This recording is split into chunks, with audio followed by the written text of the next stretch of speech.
بسم الله الرحمن الرحيم الحمد لله الحمد لله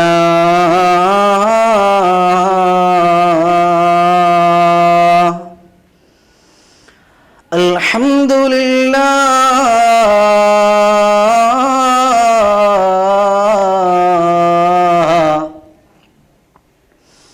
الصلاة والسلام عليك يا رسول الله وخذ بيدي قلت عيني أدركني يا رسول الله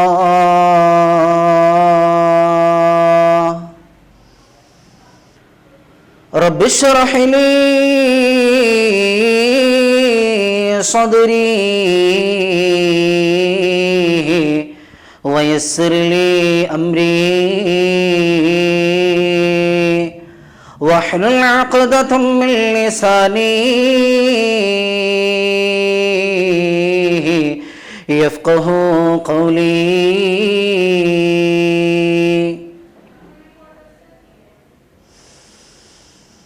مولاي صل وسلم دائما أبدا على حبيبك خير الخلق كلهم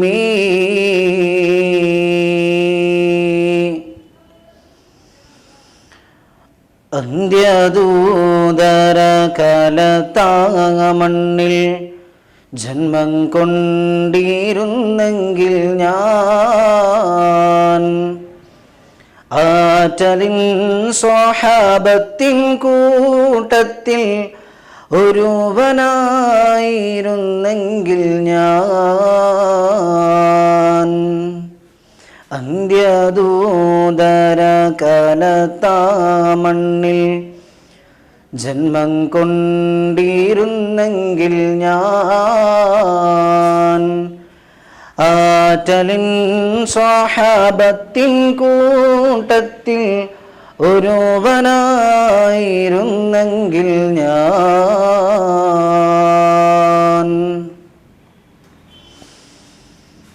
അല്ലാഹുമ്മ സ്വല്ലി അലാ സയ്യിദിനാ മുഹമ്മദ് വഅലാ ആലി സയ്യിദിനാ മുഹമ്മദ് യാ മൗല. ബഹുമാനപ്പെട്ട എൻ്റെ ശബ്ദം ശ്രവിച്ചുകൊണ്ടിരിക്കുന്ന രക്ഷിതാക്കളെ, സുഹൃത്തുക്കളെ, ഉമ്മ പെങ്ങന്മാരെ, ജ്യേഷ്ഠ അനുജത്തിമാരെ, അല്ലാഹു സുബ്ഹാനഹു വ തആല നമ്മളിവിടെ ഒരുമിച്ച് കൂടിയതിന് നമ്മിൽ നിന്ന് കബൂൽ ചെയ്ത് അനുഗ്രഹിക്കുമാറാകട്ടെ.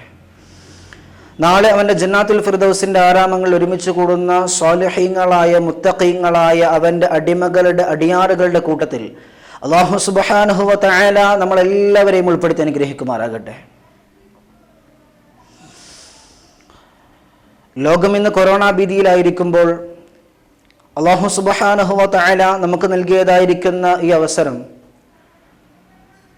അല്ലാഹു സുബ്ഹാനഹു വ തആല നമ്മിൽ നിന്ന് പരിപൂർണമായി കബൂൽ ചെയ്ത് അനുഗ്രഹിക്കുമാറാകട്ടെ. ഇന്ന് നമ്മൾ ഏറ്റവും കൂടുതൽ ചർച്ച ചെയ്യപ്പെടുന്നത് ഒരു വിഷയവും അതുപോലെ തന്നെ നമ്മൾക്കിന്ന് കിട്ടിയിട്ടുള്ള വിഷയവും അതുപോലെ തന്നെയാണ്. നീതിമാനായ ഭരണാധികാരി മഹാനായ ഉമർ ഇബ്നുൽ അൽ ഖത്താബ് റളിയല്ലാഹു അൻഹുവിനെ സംബന്ധിച്ചുകൊണ്ട് ഇന്ന് ലോകത്ത് നഷ്ടപ്പെട്ടുകൊണ്ടിരിക്കുന്നതും അത്തരത്തിലുള്ള ഭരണാധികാരികളെ തന്നെയാണ്. ആരാണ് ഉമർ ഇബ്നുൽ അൽ ഖത്താബ്? പേര് കേൾക്കുമ്പോഴത്തേക്ക് അറബി ലോകം ഞെട്ടിവരക്കുന്ന ഉമർ ഇബ്നുൽ അൽ ഖത്താബ് ആരായിരുന്നു? ആരാണ് മഹാനായ ഉമർ ഇബ്നുൽ അൽ ഖത്താബ്? ഖത്താബിന്റെ വീട്ടിൽ വളർത്തുന്ന കഴുത നന്നായാൽ പോലും ഖത്താബിന്റെ മകൻ ഉമർ നന്നാവില്ലെന്ന് ലോകം മുഴുവൻ പ്രസ്താവിച്ച ഉമർ ഇബ്നുൽ അൽ ഖത്താബ് അവസാനം സ്വർഗത്തിന്റെ കാവൽ ഭടനായി മാറിയത് എങ്ങനെയാണ്? ഒരുപാട് ചോദ്യങ്ങൾക്കുള്ള ഉത്തരം അതിൽ ഒളിഞ്ഞു കിടക്കുന്നുണ്ട്. വല്ലാത്തൊരു മനുഷ്യനാണ് മഹാനായിരിക്കുന്ന ഉമർ ഇബ്നുൽ അൽ ഖത്താബ് എന്ന് പറയപ്പെടുന്ന മനുഷ്യൻ. ജീവിച്ചിരിക്കുന്ന കാലത്തോളം മറ്റൊരു യുഗത്തെ സൃഷ്ടിച്ചെടുക്കാൻ കഴിയുന്ന ഒരു മനുഷ്യൻ, അതാണ് മഹാനായ ഉമർ ഇബ്നുൽ ഖത്താബ്. ഒരു ഭരണാധികാരി എങ്ങനെയായിരിക്കണമെന്ന് തീർച്ചപ്പെടുത്തി കാണിച്ചിരുന്ന ഒരാൾ, അതാണ് മഹാനായിരിക്കുന്ന ഉമർ ഇബ്നുൽ ഖത്താബ്. എനിക്ക് ശേഷം ഒരു നബി ഉണ്ടായിരുന്നെങ്കിൽ അത് മഹാനായ ഉമർ ഇബ്നുൽ ഖത്താബ് ആയിരിക്കുമെന്ന് ലോകൈക പ്രവാചകൻ നബി മുഹമ്മദ് മുസ്തഫ സല്ലല്ലാഹു അലൈഹി വസല്ലം തങ്ങൾ പറഞ്ഞിരിക്കുന്നതായ ഒരാളാണ് മഹാനായ ഉമർ ഇബ്നുൽ ഖത്താബ് റളിയല്ലാഹു അൻഹു. ക്രിസ്താബ്ദം 583 ഒരു രാത്രിയിൽ നുഫൈലിന്റെ മകന് ഖത്താബിന്റെയും ഹാഷിമിന്റെ മകൻ ഹന്തമയുടെയും മകനായിക്കൊണ്ട് ഈ ലോകത്തേക്ക് പിറന്നു വീണ ഒരേ ഒരു മകൻ, ലോകത്തിലെ ഏറ്റവും വലിയ ഭരണാധികാരി മഹാനായിരിക്കുന്ന ഉമർ ഇബ്നുൽ ഖത്താബ് റളിയല്ലാഹു അൻഹു. ഉമർ ഇബ്നുൽ ഖത്താബ് റളിയല്ലാഹു അൻഹുവിന്റെ കാര്യം പറഞ്ഞാൽ തീരൂല. ഇന്ന് ലോകത്തിലെ ഫ്രീക്കന്മാരെ മുഴുവനും കടത്തിവെട്ടുന്ന തരത്തിലാണ് മഹാനായ ഉമർ ഇബ്നുൽ ഖത്താബ് റളിയല്ലാഹു അൻഹു ജീവിച്ചു പോകുന്നത്. ഈ ഫ്രീക്ക് എന്നുള്ളത് ഇപ്പം ഉണ്ടായിട്ടുള്ള ഒരു പദമാണ്. പണ്ട് ഗ്രീക്കായിരുന്നു, ഇപ്പം അത് ഫ്രീക്കായി മാറി. അല്ലാഹു സുബ്ഹാനഹു വ തആല ഖബൂലാക്കട്ടെ. മഹാനായിരിക്കുന്ന ഉമർ ഇബ്നുൽ ഖത്താബ് റളിയല്ലാഹു അൻഹു അദ്ദേഹത്തിൻ്റെ ജീവിതകാലത്ത്, അദ്ദേഹത്തിൻ്റെ ചെറുപ്പകാലം മുതൽക്ക് അദ്ദേഹം എല്ലാ തരത്തിലുള്ള തിന്മകളിൽ നിന്നും അദ്ദേഹം വിട്ടുനിന്നിരുന്ന ഒരാളായിരുന്നു ചെറുപ്പകാലഘട്ടത്തിൽ. പക്ഷേ അദ്ദേഹത്തിന് ഏറ്റവും പ്രിയപ്പെട്ടതുണ്ടായിരുന്നത്, ഏറ്റവും അദ്ദേഹം തൻ്റെ ക്വാളിറ്റി ആയിക്കൊണ്ട് കരുതിയിരുന്നത് അഭ്യാസങ്ങളോടായിരുന്നു. അഭ്യാസങ്ങൾ മാത്രമല്ല, ഇൽമിന്റെ കാര്യത്തിൽ അദ്ദേഹം വളരെ അഗ്രഗണ്യനായിരുന്നു. ചെറുപ്രായം കഴിഞ്ഞ ഉടനെ തന്നെ ഉമർ ഇബ്നുൽ ഖത്താബ് റളിയല്ലാഹു അൻഹുവിന്റെ പ്രശംസ ഉക്കാള ചന്ത വരെ എത്തി, പുറം ലോക നാടുകളിൽ വരെ എത്തി. ഉക്കാള ചന്ത എന്ന് പറയുന്നത് അത് വെറും ഒരു ചന്തയല്ല, ലോകത്തിലുള്ള എല്ലാവിധ മത്സരങ്ങളും എല്ലാവിധ അഭ്യാസങ്ങളും എല്ലാവരും എത്തിക്കൊണ്ട് നടത്തുന്ന ഒന്നാണ് ഉക്കാള ചന്ത. അവിടെ വലിയ തരത്തിലുള്ള മത്സരങ്ങൾ നടക്കുന്ന ഒന്നായിരുന്നു ഉക്കാളച്ചന്ത എന്ന് പറയുന്നത്. ആ ഉക്കാളച്ചന്തയിൽ അറിവിന്റെ കാര്യത്തിലും അഭ്യാസത്തിന്റെ കാര്യത്തിലും മഹാനായിരിക്കുന്ന ഉമർ ഇബ്നുൽ ഖത്താബ് റളിയല്ലാഹു അൻഹുവിനെ കവച്ചു വെക്കാൻ വേറൊരാളുണ്ടായിരുന്നില്ല. അത് ഉമർ റളിയല്ലാഹുവിന്റെ ഏറ്റവും വലിയൊരു ക്വാളിറ്റി ആയിരുന്നു. കാലഘട്ടം അങ്ങനെ മുന്നോട്ട് ഗമിച്ചു കൊണ്ടിരിക്കുമ്പോ അപ്പോഴാണ് ഉമർ ഇബ്നുൽ ഖത്താബ് റളിയല്ലാഹു അൻഹു ആ വാർത്ത അറിയുന്നത്. മക്കയിൽ ഒരു പുതിയ പ്രവാചകൻ എത്തിയിട്ടുണ്ടത്രേ. അബ്ദുല്ലാന്റെ മകൻ മുഹമ്മദ് അന്ത്യപ്രവാചകനാണെന്ന് വാദിക്കുന്നുണ്ടത്രേ. ആ മുഹമ്മദ് നമ്മുടെ ലാത്തയെയും മുഅസ്സയെയും മനാത്തയെയും ചോദ്യം ചെയ്യുന്നുണ്ടത്രേ. ഉമർ റളിയല്ലാഹു അൻഹു ആ വാർത്തയറിഞ്ഞു വല്ലാതെ ഭയപ്പെട്ടു. ഇതിനാണോ ഇത്രയും കാലം മുഹമ്മദ് നല്ല പിള്ള ചമഞ്ഞത്? ഇതിനു വേണ്ടിയിട്ടാണോ മുഹമ്മദ് ഇത്രയും കാലം നല്ല പിള്ള ചമഞ്ഞ് ഞങ്ങളുടെ മുന്നിലൂടെ നടന്നതെന്ന് ഉമർ ഇബ്നുൽ ഖത്താബ് റളിയല്ലാഹു അൻഹു ചോദിക്കുകയാണ്. ഉമർ ഇബ്നുൽ ഖത്താബ് റളിയല്ലാഹു അൻഹുവിന്റെ മനസ്സിൽ വല്ലാത്തൊരു വേവലാതി വന്നു. ആ വലാതി വന്നു, എന്താണ് ഇനി ചെയ്യുക എന്നുള്ള ഒരു ചോദ്യചിഹ്നം മുന്നിലേക്ക് ഉയർന്നു വരികയാണ്. മഹാനായിരിക്കുന്ന ഉമർ ഇബ്നുൽ ഖത്താബ് റളിയല്ലാഹു അൻഹു അദ്ദേഹം വല്ലാതെ സങ്കടപ്പെട്ടു പോവുകയാണ്. എന്താണ് ഇനി ചെയ്യുക? ദിനം വളരും തോറും ഇസ്ലാമിലേക്ക് ആളുകൾ കടന്നുകൊണ്ടിരിക്കുകയാണ്. അപവാചൻ കൂട്ടം കൂട്ടമായിട്ട് കടന്നുകൊണ്ടിരിക്കുകയാണ്. ഒന്നും ചെയ്യാൻ കഴിയുന്നില്ല. ഉമർ റളിയല്ലാഹു വല്ലാത്ത ക്ഷീണിതനായി. എന്താണ് ഇനി ചെയ്യുക? അങ്ങനെ ഉമർ റളിയല്ലാഹു അൻഹു ചിന്തിച്ചു കൊണ്ടിരിക്കുകയാണ്. ഉമർ റളിയല്ലാഹു അൻഹുവിനെ ഒരു കാര്യം വല്ലാതെ അലട്ടിക്കൊണ്ടേയിരുന്നു. എന്താണ് ഇവർക്ക് ഇസ്ലാമിലേക്ക് കടന്നു വരുമ്പോഴത്തേക്ക് ഇത്ര വലിയ ധീരത കിട്ടുന്നത്? എന്താണ് മുഹമ്മദ് ഇവർക്ക് കൊടുക്കുന്നത്? കടാര നെഞ്ചിലേക്ക് ഇറക്കുമ്പോഴും അല്ലാഹു അഹദ് അല്ലാഹു അഹദ് അല്ലാഹു അഹദ് എന്ന് പറയാൻ ഇവർക്ക് എന്തെങ്ങനെയാണ് കഴിയുന്നത്? ഇസ്ലാം എന്താണ് ഇവർക്ക് കൊടുക്കുന്നത്? ഉമർ റളിയല്ലാഹു അൻഹുവിന്റെ മനസ്സ് വല്ലാത്തൊരു വേവലാതിയായി. മണലാരണ്യത്തിലൂടെ പച്ച നിലക്ക് കിടത്തിയിട്ട് അതിന്റെ മുന്നിലൂടെ പാറക്കൽ അവരുടെ ശരീരത്തിലേക്ക് കയറ്റുമ്പോഴും അവര് പറയുന്നത് അല്ലാഹു അഹദ്, അവര് പറയുന്നത് അല്ലാഹു ഏകനാണ്, അല്ലാഹു ഏകനാണ് എന്നുള്ള ഒരു വാർത്ത മാത്രമാണ് അവർ പറയുന്നത്. എന്താണ് അവർക്ക് മുഹമ്മദ് കൊടുക്കുന്നത്? അദ്ദേഹത്തിന്റെ മനസ്സിൽ വല്ലാത്തൊരു ചിന്ത വരികയാണ്. എന്നിട്ട് മഹാനായ ഉമർ റളിയല്ലാഹു അൻഹു, അപ്പൊ ഉമർ റളിയല്ലാഹു അൻഹു ആയിട്ടില്ല, ഉമർ അപ്പോ ചെയ്ത ഒരു കാര്യമാണ്, മനസ്സിലൊരു തീരുമാനം അങ്ങെടുത്തു. അതെ, ഒന്നും നോക്കണ്ട, ആ ശരീരത്തിൽ നിന്ന് ശിരസ് വെട്ടിമാറ്റുക തന്നെ. ആ ശരീരത്തിൽ നിന്ന് ആ ശിരസ് അങ്ങ് വെട്ടിമാറ്റുക. എന്നാൽ എല്ലാത്തിനും ഒരു അറുതിയായല്ലോ എന്ന് കരുതിക്കൊണ്ട് മഹാനായിരിക്കുന്ന ഉമർ ഇബ്നുൽ ഖത്താബ് റളിയല്ലാഹു അൻഹു തന്റെ കുതിരപ്പടയോട്ടത്തിൽ അഗ്രഗണ്യനായിരിക്കുന്ന ഉമർ ഇബ്നുൽ ഖത്താബ് റളിയല്ലാഹു അൻഹു കുതിരന്റെ മുകളിലേക്ക് അങ്ങ് ചാടിക്കയറി വാളൂരി എടുത്തുകൊണ്ട് അദ്ദേഹം ചീറിപ്പായുകയാണ് മുഹമ്മദിന്റെ ശിരസ് എടുക്കാൻ. അപ്പോഴാണ് വഴിവെക്കിൽ വെച്ചുകൊണ്ട് നുഐം ഇബ്നു അബ്ദുള്ള എന്ന് പറയപ്പെടുന്ന ഒരാളെ കാണുന്നത്. അയാളോട് പറയുകയാ, അയാൾ ഉമർ റളിയല്ലാഹു അൻഹുവിനോട് ചോദിക്കുകയാണ്, ഉമർ നീ എങ്ങോട്ടാ പോകുന്നത് ഉമറെ? നീ എങ്ങോട്ടാണ് ഉമറെ ചാടിമണ്ടി പോകുന്നത്? ഉമർ റളിയല്ലാഹു അൻഹു പറഞ്ഞു, ഉമർ മുഹമ്മദിന്റെ ശിരസ്സെടുക്കാൻ. ആ ശിരസ് എനിക്ക് വേണം. അന്ത്യപ്രവാചകൻ എന്ന് വാദിക്കുന്ന മുഹമ്മദ്, അവന്റെ ശിരസ് ഞാൻ എടുക്കും. അപ്പൊ നുഐം ഇബ്നു അബ്ദുള്ള എന്ന് പറയപ്പെടുന്ന അയാൾ പറയുകയാണ്, നീ എന്തൊക്കെയാണ് ഈ പറയുന്നത്? മുഹമ്മദിന്റെ ശിരസ് എടുക്കേ? അങ്ങനെ ആയിക്കഴിഞ്ഞാൽ അബ്ദുമനാഫിന്റെ മക്കൾ നിന്നെ വെറുതെ വിടുമെന്ന് നിനക്ക് തോന്നുന്നുണ്ടോ എന്ന് ഉമർ റളിയല്ലാഹു അൻഹുവിനോട് ചോദിക്കുമ്പോൾ ഉമർ റളിയല്ലാഹു അൻഹു ഒന്നും തന്നെ ഒരു ഭീതിയും ഒരു കുലുക്കവുമില്ലാതെ നിൽക്കുകയാണ്. അപ്പോൾ നുഐം ഇബ്നു അബ്ദുള്ള എന്ന് പറയപ്പെടുന്ന അയാൾ പറയുകയാണ്, നീ നിന്റെ സ്വന്തം കുടുംബത്തെ നോക്കിയിട്ട് മുഹമ്മദിനെ നേർക്ക് ചെല്ലാൻ നോക്ക്. നീ നിന്റെ സ്വന്തം കുടുംബത്തെ നോക്ക്. അപ്പോൾ ഉമർ റളിയല്ലാഹു അൻഹു വല്ലാതെ കോടിത്തെറിച്ചു, എന്റെ കുടുംബമോ? അതേ, നിന്റെ സഹോദരി ഇസ്ലാം മതം സ്വീകരിച്ചിട്ടുണ്ട് എന്ന് അറിയുമ്പോൾ ഉമർ റളിയല്ലാഹുവിന്റെ മനസ്സ് വല്ലാതെ കോപാകുലനായി മാറുകയാണ്. ഉമർ റളിയല്ലാഹു അൻഹു കുതിരവേഗം തിരിച്ചു തന്റെ സഹോദരിയുടെ വീട്ടിലേക്ക് തിരിച്ചു പോവുകയാണ്. തന്റെ സഹോദരിയുടെ വീട്ടിലേക്ക് വേഗത്തിൽ കുതിച്ചുകൊണ്ടിരുന്ന ഉമർ ഇബ്നു ഖത്താബ് റളിയല്ലാഹു അൻഹു അവിടെ ചെല്ലുമ്പോൾ തന്റെ സഹോദരി ഖുർആൻ പഠിച്ചുകൊണ്ടിരിക്കുകയാണ്.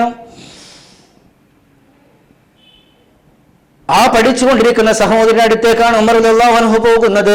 ഉമർ റളിയല്ലാഹു അൻഹു അവിടെ എത്തിയിട്ട് വാതിലേക്ക് ഒരു തട്ടാണ്, പേരൊന്നും പറഞ്ഞില്ല. ആദ്യം പോയി ചെന്നൊരു അടിയാണ് വാതിലേക്ക്. അപ്പോ ആ അടിയുടെ ഗൗരവം കേട്ടിട്ട് സഹോദരിക്ക് സംശയവുമുണ്ട്, ഇത് ഉമറാണോ എന്ന് ചോദിക്കുകയാണ്. ഇതാരാണ് വന്നിരിക്കുന്നത് പുറത്ത്?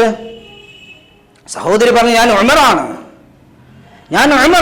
ആ ഗാംഭീര്യതയുള്ള ആ പേര് കേട്ടപ്പോൾ തന്നെ സഹോദരി വല്ലാതെ ഞെട്ടിവിറച്ചു.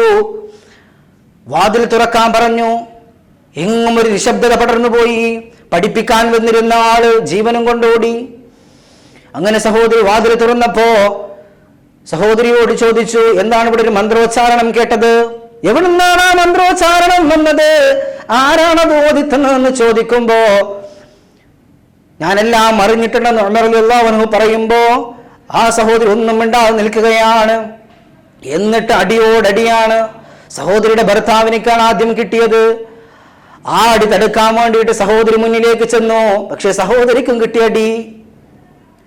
അങ്ങനെ അടിച്ചടിച്ചൊരു ഒരു വശത്ത് തളർന്നിരിക്കുമ്പോ തന്റെ സഹോദരിയുടെ മുഖത്തേക്ക് നോക്കുമ്പോൾ ഉമർ ഇബ്നു ഖത്താബ് റളിയല്ലാഹു അൻഹുവിന്റെ മനസ്സിൽ വല്ലാത്തൊരു വിഷമത തോന്നുകയാണ്. അങ്ങനെ അദ്ദേഹം ഉമർ ഇബ്നു ഖത്താബ് റളിയല്ലാഹു അൻഹു പെട്ടെന്നാണ് തന്റെ ദൃഷ്ടി പതിഞ്ഞത്. പരിശുദ്ധമാകപ്പെട്ട ഖുർആൻ ഇങ്ങനെ കാണുകയാണ്. അപ്പോൾ ഉമർ റളിയല്ലാഹു അൻഹു ചോദിച്ചത്, എന്താണ് ആ വേദഗ്രന്ഥം എന്ന് എനിക്കൊന്ന് തരുമോ? അപ്പൊ സഹോദരി പറഞ്ഞു, ഇല്ല, നടക്കില്ല, ഞാനത് തരില്ല. കുളിച്ച് ശുദ്ധിയാക്കാത്ത ഒരാൾക്ക് ഞാനത് കൊടുക്കില്ല. ഒരു കുട്ടിയെപ്പോലെ ഉമർ റളിയല്ലാഹു അൻഹു കെഞ്ചി എന്ന ഒരു ചെറിയ കുട്ടി, ആ കുട്ടിയെപ്പോലെ ഉമർ റളിയല്ലാഹു അൻഹു കെഞ്ചി ചോദിച്ചു, ആ കിതാബ് ഒന്ന് എനിക്ക് തരുമോ? വേദഗ്രന്ഥം ഒന്ന് എനിക്ക് തരുമോ? സഹോദരി പറഞ്ഞു, തരൂല, കുളിച്ച് വൃത്തിയായിട്ട് വാ, എന്നാ തരാം. ഉമർ റളിയല്ലാഹു അൻഹു കുളിച്ച് വൃത്തിയായിട്ട് വന്നു. എന്നിട്ട് അദ്ദേഹം കേൾക്കുകയാണ്, ആ സൂറത്ത് ത്വാഹ സൂറത്തിന്റെ ആദ്യ ഭാഗം ഇങ്ങനെ കേട്ടു. മാഷാ അല്ലാഹ്, അദ്ദേഹം വല്ലാത്ത വേറൊരു മനുഷ്യനായി തീർന്നു ഉമർ ഇബ്നു ഖത്താബ് റളിയല്ലാഹു അൻഹു. പരിശുദ്ധമാക്കപ്പെട്ട ഖുർആൻ കേട്ടിട്ട് നന്നായ ഒരാളാണ് മഹാനായിരിക്കുന്ന ഉമർ ഇബ്നു ഖത്താബ്. ആ മനസ്സിനെ പിന്നെ തെറ്റിക്കാൻ കഴിയൂല.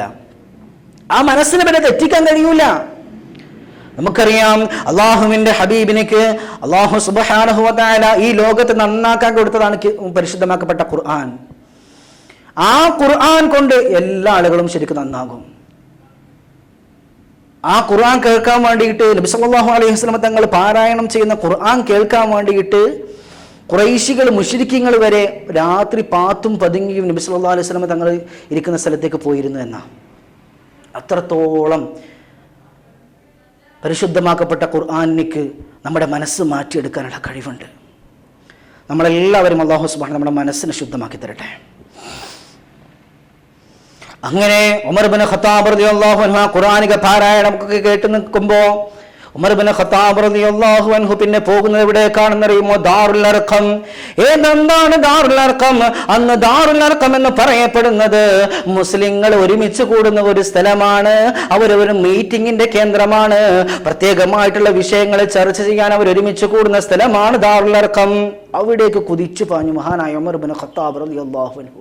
ചരിത്ര സംഭവമാണ് പ്രിയപ്പെട്ടവരവിടെ നടക്കാൻ പോകുന്നത്. ചരിത്ര സംഭവമാണ് അവിടെ നടക്കാൻ പോകുന്നത്. മഹാനായിരിക്കുന്ന ഉമർ ഇബ്നു ഖത്താബ് റളിയല്ലാഹു അൻഹു ദാറുൽ അർഖമിന്റെ മുന്നിൽ വെച്ചുകൊണ്ട് ദാറുൽ അർഖമിന്റെ വാതിൽ മുട്ടുകയാണ്. വാതിൽ മുട്ടിയപ്പോ അവിടെ എല്ലാവരും പകച്ചു നിൽക്കുകയാണ്. ആരാണ് അവിടെ വന്നിരിക്കുന്നത് എന്ന് നോക്കുമ്പോ ആ ദ്വാരത്തിലൂടെ നോക്കുമ്പോ കാണാൻ കഴിഞ്ഞത് അത് ഉമറാണ്. എല്ലാവരും പേടിച്ച് വിറച്ചു പോയി. എന്താണ് ഇനി ചെയ്യുക? ആരാണ് ഉമറിനെ തടഞ്ഞു നിർത്തുക? ആർക്കാണ് അതിന് കഴിവുണ്ടാവുക എന്ന് എല്ലാവരും പകച്ചു നിൽക്കുന്ന സമയത്ത് അള്ളാഹുവിന്റെ സിംഹം എന്നറിയപ്പെടുന്ന അസദുള്ള എന്ന സ്ഥാനപ്പേരുള്ള മഹാനായിരിക്കുന്ന ഹംസ റളിയല്ലാഹു അൻഹു ചാടി എഴുന്നേൽക്കുകയാണ്. തന്റെ അരയിൽ കിടക്കുന്ന വാൾ ഊരി പിടിച്ചുകൊണ്ട് ഹംസ റളിയല്ലാഹു അൻഹു പറയുകയാണ്, മക്കളെ, ഉമർ ഇവിടെ വന്നിരിക്കുന്നത് നല്ലതിനാണെങ്കിൽ ഉമറിനിക്ക് സ്വാഗതം, ഇല്ലെങ്കിൽ എന്റെ ഈ വാളിനിരയാകുമെന്ന് മഹാനായിരിക്കുന്ന ഹംസ റളിയല്ലാഹു അൻഹു പറയുകയാണ്. അങ്ങനെ ഹംസ റളിയല്ലാഹു അൻഹു ആ ധൈര്യത്തിൽ വാതിൽ അങ്ങ് തുറന്നു. ചുഴറ്റിപ്പിടിച്ച വാളുമായി കൊണ്ട് ഉമർ ഇബ്നു ഖത്താബ് റളിയല്ലാഹു അൻഹു ആ വേദിയിലേക്ക് കടന്നു വരികയാണ്. ചരിത്ര നിർഭയമായ, കാലം പോലും പകച്ചു നിന്ന് പോയ, പകൽ പോലും പകച്ചു നിന്ന് പോയ ആ സംഭവം കണ്ണിലേക്ക് നോക്കുമ്പോൾ ഉമർ ഇബ്നു ഖത്താബ് റളിയല്ലാഹു അൻഹുവിന്റെ കണ്ണിൽ കണ്ണുനീരുണ്ട്. ഉമർ ഇബ്നു ഖത്താബ് റളിയല്ലാഹു അൻഹു നടന്നു നീങ്ങിക്കൊണ്ട് പറയുകയാണ്, അഷ്ഹദു അല്ലാ ഇലാഹ ഇല്ലല്ലാഹ്, അഷ്ഹദു അല്ലാ ഇലാഹ ഇല്ലല്ലാഹ് മുഹമ്മദുർ റസൂലുള്ളാഹ്. സ്വഹാബത്ത് സ്തംഭിച്ചു നിന്നുപോയി. നടന്നത് വിശ്വസിക്കാനാകാത്ത സംഭവം, മുന്നിൽ നടന്നതാണെങ്കിൽ പോലും വിശ്വസിക്കാനാവാത്ത സംഭവം. കാരണം ആരാണ് ഇസ്ലാമിലേക്ക് വന്നിരിക്കുന്നത്? മഹാനായിരിക്കുന്ന ഉമർ ഇബ്നുൽ ഖത്താബ്. ഉമർ റളിയല്ലാഹു അൻഹു ഇസ്ലാമിലേക്ക് വന്നിരിക്കുന്നത്. മഹാനായിരിക്കുന്ന ഉമർ ഇബ്നുൽ ഖത്താബ് റളിയല്ലാഹു അൻഹു അന്ന് നബി സല്ലല്ലാഹു അലൈഹി വസല്ലം ഒന്ന് വാരിപ്പുണർന്നു. ഹൃദയങ്ങൾ കൈമാറുന്നത് പോലെ ഉമർ റളിയല്ലാഹു അൻഹുവിനെ ഒപ്പം ചേർത്ത് നബി സല്ലല്ലാഹു അലൈഹി വസല്ലം തങ്ങൾ പിന്നെ ഇസ്ലാമിന്റെ ഏറ്റവും വലിയ കാലഘട്ടത്തിലേക്ക് ഇസ്ലാം പിന്നെ പരസ്യമാകാൻ തുടങ്ങുന്നത് മഹാനായിരിക്കുന്ന ഉമർ ഇബ്നു ഖത്താബ് റളിയല്ലാഹു അൻഹു ഇസ്ലാമിലേക്ക് വന്നതിന് ശേഷമാണ്. വൈകാതെ ഉമർ ഇബ്നു ഖത്താബ് റളിയല്ലാഹു അൻഹു ഇസ്ലാമിന്റെ കാവൽഭടനായി മാറി. ഒരിക്കൽ ഉമർ റളിയല്ലാഹു അൻഹു നബി സല്ലല്ലാഹു അലൈഹി വസല്ലം തങ്ങളോട് ചോദിക്കുകയാണ്, അല്ലയോ പ്രവാചകരെ, നബിയേ, അള്ളാഹുവിന്റെ തിരുദൂതരെ, ഇസ്ലാം സത്യമാണെങ്കിൽ നാം ദൗത്യം രഹസ്യമാക്കി വെക്കുന്നതിൽ എന്തർത്ഥമാണുള്ളത്? നമുക്കിത് പരസ്യമാക്കിക്കൂടെ പ്രവാചകനെ എന്ന് ചോദിക്കുമ്പോ തിരുമേനി സല്ലല്ലാഹു അലൈഹി വസല്ലം തങ്ങൾ പറയുകയാണ്, ഉമറിന്റെ അഭിപ്രായം അവിടെ നിന്ന് ശരിവെക്കുകയാണ്, പരസ്യമാക്കിക്കോ ഉമറേ എന്ന് പറയുകയാണ്. അങ്ങനെ ഇസ്ലാം അങ്ങനെ വല്ലാതെ ശക്തി പ്രാപിച്ചു വരികയാണ്. ഉമർ റളിയല്ലാഹു അൻഹു ഇസ്ലാമിന്റെ കാവൽഭടനായി മാറി. ആർക്കും വന്നുകൊണ്ട് ഉമറിനെ ഒന്ന് നോക്കാൻ പോലും പേടിയാണ്. ഗാംഭീര്യതയുള്ള ശരീരം, ആർക്കും ഒന്ന് തൊടാൻ പോലും കഴിയാത്ത ശരീരമാണ് മഹാനായിരിക്കുന്ന ഉമർ ഇബ്നു ഖത്താബ് റളിയല്ലാഹു അൻഹുവിൻ്റെത്. ഇസ്ലാമിന്റെ ശക്തി ഓരോ ദിവസം കഴിയും തോറും വർദ്ധിച്ചു വന്നു. അതുപോലെ തന്നെ ശത്രുക്കളും വർദ്ധിച്ചു വന്നു. അങ്ങനെ ശത്രുക്കൾ വർദ്ധിച്ചു വന്നപ്പോ അവർക്ക് പെറ്റ നാട്ടില്, സ്വന്തം നാട്ടിൽ ജീവിക്കാൻ പറ്റാത്ത അവസ്ഥ വന്നു. അങ്ങനെ അവരെല്ലാവരും ഹിജ്റ പോകാൻ തീരുമാനിക്കുകയാണ്. രാത്രിന്റെ മറവില്, പകലിന്റെ നിഴലില് അവർ യാത്ര ചെയ്യുകയാണ്. അവരങ്ങനെ യാത്ര ചെയ്തു പോവുകയാണ്. പക്ഷേ ധീരനായിരിക്കുന്ന ഉമർ ഇബ്നു ഖത്താബ് റളിയല്ലാഹു അൻഹുവിന് അതിന് കഴിയുന്നില്ല. രഹസ്യമായി കൊണ്ട് പാത്തും പതുങ്ങിയും പോകാൻ ഉമറിനെ കിട്ടൂല, മക്കളെ, ഉമറിനെ കിട്ടൂല. ഉമർ റളിയല്ലാഹു അൻഹു ചെയ്തത് എന്താണെന്നറിയുമോ? ഉമർ റളിയല്ലാഹു അൻഹു പരസ്യമായി കൊണ്ട് കഅബാലയത്തിന്റെ മുന്നിൽ വന്നിട്ട് കഅബ തവാഫ് ചെയ്തിട്ട്, കഅബ തവാഫ് ചെയ്തതിന് ശേഷം മഹാനായിരിക്കുന്ന ഉമർ റളിയല്ലാഹു അൻഹു 2 റക്അത്ത് നിസ്കരിച്ചു. എന്നിട്ട് ഖുറൈശികളെ നോക്കിയിട്ട് പറയുകയാണ്, ഞാൻ ഇവിടുന്ന് മദീനയിലേക്ക് പലായനം ചെയ്യുകയാണ്. മാതാവിനിക്ക് പുത്രനോ ഭാര്യക്ക് ഭർത്താവിനോ നഷ്ടപ്പെടുന്നതിൽ പേടിയില്ലെങ്കിൽ ഈ താഴ്വര ഉമർ കടക്കുന്നതിന് മുമ്പ് തടയാമെന്നോളി, ധൈര്യം ഉണ്ടെങ്കിൽ തടയാമെന്നോളി. ആ ശൈലി ഒന്ന് നോക്കണം. മാതാവിനിക്ക് പുത്രനോ ഭാര്യക്ക് ഭർത്താവോ നഷ്ടപ്പെടുന്നതിൽ ഭയമില്ലെങ്കിൽ കടന്നു വന്നോളി എന്ന് മഹാനായിരിക്കുന്ന ഉമർ ഇബ്നു ഖത്താബ് റളിയല്ലാഹു അൻഹു. ആ വാക്ക് കേട്ടിട്ട് എല്ലാവരും സ്തംഭിച്ചു പോയി എന്നാണ്. ആർക്കും ഉമർ റളിയല്ലാഹു അൻഹുവിനെ എതിരിടാനുള്ള ധൈര്യമുണ്ടായിരുന്നില്ല. ഉമർ റളിയല്ലാഹു അൻഹുവിനെ പോകാതിരിക്കാൻ വേണ്ടിയിട്ട് അവർ ഒരുക്കി വെച്ചിരുന്ന കെണിയെല്ലാം അവർ മാറ്റിവെച്ചു എന്ന അത്രക്ക് ഗാംഭീര്യതയുള്ള ആളായിരുന്നു മഹാനായിരിക്കുന്ന ഉമർ റളിയല്ലാഹു അൻഹു. അറബി നാട്ടിലൊക്കെ ചെന്നു കഴിഞ്ഞാൽ നമ്മൾ കുട്ടികൾ ചോറ് വയ്ക്കാത്ത സമയത്ത് നമ്മൾ പറയുന്നത് ഭൂതം വരും, പ്രേതം വരും, പിശാച്ച് വരും എന്നൊക്കെ. പക്ഷേ അറബി നാട്ടിൽ ഉമർ എന്ന് പേര് കേട്ടാൽ മതി ശൈത്താനേക്കാളും വലിയ പവറാ. കുട്ടികൾ ഏത് ചോറിക്കാത്ത കുട്ടികൾ അപ്പ ചോറിക്കുന്ന അത്രക്ക് പേടിയായിരുന്നു മഹാനായിരിക്കുന്ന ഉമർ ഇബ്നു ഖത്താബ് റളിയല്ലാഹു അൻഹുവിനെ. അങ്ങനെ തിരുമേനി സല്ലല്ലാഹു അലൈഹി വസല്ലമ തങ്ങളും അനുയായികളും മദീനയിലേക്ക് എത്തുകയാണ്. മദീനയിൽ നബി സല്ലല്ലാഹു അലൈഹി വസല്ലമ തങ്ങൾ എവിടെ പോയി കഴിഞ്ഞാലും ഉമർ ഉണ്ടാകും. ഭക്ഷണം കഴിക്കുകയാണെങ്കിൽ ഉമർ കൂടെ കൂടും. എല്ലാ സമയത്തും ഉമർ ഇബ്നു ഖത്താബ് റളിയല്ലാഹു അൻഹു കൂടെ ഉണ്ടാകും. എല്ലാ സമയത്തും ഉമർ ഇബ്നു ഖത്താബ് റളിയല്ലാഹു അൻഹു കൂടെ ഉണ്ടാകും. എന്തിന്? ഉമർ ഇബ്നു ഖത്താബ് റളിയല്ലാഹു അൻഹു വിശപ്പ് സഹിച്ചിട്ട് ആരാണ് നമ്മുടെ ഹബീബൊക്കെ വിശപ്പ് സഹിച്ചിട്ട് വിശപ്പിന്റെ കാഠിന്യം കൊണ്ട് കണ്ണിമ ചിമ്മാൻ പോലും കഴിയാതെ നടന്നിട്ടുണ്ട് ദിനരാത്രങ്ങളേറെ. അങ്ങനെ ഒരു ദിവസം നടക്കുമ്പോ നബി സല്ലല്ലാഹു അലൈഹി വസല്ലം തങ്ങൾ വിശപ്പിന്റെ കാഠിന്യം കൊണ്ട് ഉറങ്ങാൻ കഴിയാതെ, കണ്ണൊന്ന് ചിമ്മാൻ കഴിയാതെ നമ്മുടെ ഹബീബായ മുത്ത് മുഹമ്മദ് മുസ്തഫ സല്ലല്ലാഹു അലൈഹി വസല്ലം തങ്ങൾ അതീവ ദുഃഖിതനായിക്കൊണ്ട് നടന്നിങ്ങനെ നീങ്ങുമ്പോ അതാ അവിടെ കാണുന്നു രണ്ട് നിഴലുകൾ കാണുകയാണ്. ആരാണത് ഈ പാതിരാത്രി സമയത്ത്, ഈ രാത്രിയുടെ മൂകതയിൽ ആരാണ് അവിടെ നിൽക്കുന്നത്? ആരാണ് അങ്ങനെ നടന്നു വരുന്ന രണ്ടാളുകൾ ആരാണെന്ന് ചോദിക്കുമ്പോ നേരടുത്തേക്ക് വരുന്തോ നബി സല്ലല്ലാഹു അലൈഹി വസല്ലം മനസ്സിലായത് അബൂബക്കറും ഉമറുമാണ്. നിങ്ങൾ എന്താണ് ഇങ്ങനെ നടന്ന് ക്ഷീണിക്കുന്നത് ചോദിക്കുമ്പോ അവിടെ നിന്ന് മറുപടി കൊടുക്കുകയാണ്, വിശപ്പാണ് പ്രവാചകരെ, വിശപ്പ് കൊണ്ടാണ് ഞങ്ങൾ ഇങ്ങനെ നടക്കുന്നത്. പ്രവാചകൻ സല്ലല്ലാഹു അലൈഹി വസല്ലം തങ്ങൾ സിദ്ദീഖ് റളിയല്ലാഹു അൻഹുവും ഒരു അൻസാരിയുടെ വീട്ടിൽ ചെന്ന് വളരെയധികം ഭക്ഷണം കഴിച്ചു എന്ന്. അദ്ദേഹം ഖലീഫയാകുന്നതിന് മുമ്പുള്ള ചരിത്രമാണിത്. ഖലീഫയായതിനു ശേഷം പറയാനാണെങ്കിൽ ഒരുപാടുണ്ട്, മുമ്പുള്ളതാണെങ്കിൽ അതിലേറെ. ഒരു മനുഷ്യായുസ്സിൽ ഇത്രത്തോളം ചരിത്രം രചിക്കാൻ ഉമർ റളിയല്ലാഹു അൻഹുവിന് മാത്രമേ കഴിഞ്ഞിട്ടുള്ളൂ. അത്രത്തോളം നന്മയുടെ പ്രതീകമാകാൻ കഴിഞ്ഞത് ഉമറിന് മാത്രമാണ്. അല്ലാഹു സുബ്ഹാനഹു വ തആല അത്തരത്തിലുള്ള പ്രവാചകന്മാരുടെ ഒക്കെ ഒപ്പം സുഖലോലുവ സ്വർഗത്തിൽ ഒരുമിച്ച് കൂടാനുള്ള ഭാഗ്യം അല്ലാഹു നമുക്ക് നൽകട്ടെ. അങ്ങനെ അവർ ഭക്ഷണം കഴിച്ചു, വിശപ്പടക്കി. അതുപോലെ തന്നെയായിരുന്നു മഹാനായിരിക്കുന്ന ഉമർ റളിയല്ലാഹു അൻഹു അംഗക്കളത്തിൽ പോയി കഴിഞ്ഞാൽ ബദറിന്റെ അവസരത്തിൽ നമുക്കറിയാമല്ലോ മഹാനായിരിക്കുന്ന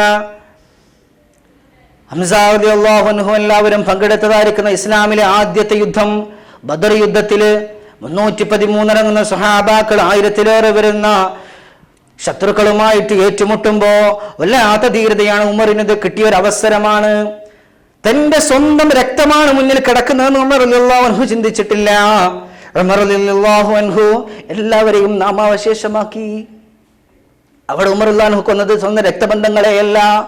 ഉമർ റളിയല്ലാഹു അൻഹു അവിടെ കൊന്നത് ഇസ്ലാമിന്റെ ശത്രുക്കളെയാണ് കൊന്നത്, അല്ലാതെ ഒരിക്കലും സ്വന്തം രക്തബന്ധങ്ങളെ കൊന്നിട്ടില്ല. അതുപോലെ തന്നെയാണ് മറ്റൊരു സംഭവം, ഉഹദ് യുദ്ധം. ഇതിലേറെ ബദറിലേറെ ഒരുപാട് സംഭവങ്ങൾ അടങ്ങിയതാണ് ഉഹദ് യുദ്ധം എന്ന് പറയുന്നത്. നമുക്കറിയാം ഉഹദ് യുദ്ധവേളയിൽ ശത്രുക്കൾ പിന്തിരിഞ്ഞു ഓടിക്കളഞ്ഞു. പക്ഷേ ശത്രുക്കൾ പിന്നിലൂടെ ആക്രമിക്കാനുണ്ടായ ശ്രമം ഉഹദ് യുദ്ധത്തിലാണ് ഉണ്ടായത്. ആ സമയത്താണ് ഒരു കിംവദന്തി അവിടെ പരക്കുന്നത്, മുഹമ്മദ് കൊല്ലപ്പെട്ടു എന്നുള്ളൊരു കിംവദന്തി പരന്നു.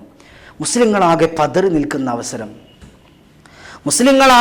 നിൽക്കുന്ന സംഭവം, മുഹമ്മദ് കൊല്ലപ്പെട്ടു എന്ന് അബൂ സുഫിയാൻ പ്രഖ്യാപിക്കുമ്പോ ആ പ്രഖ്യാപിക്കുന്ന സമയത്ത്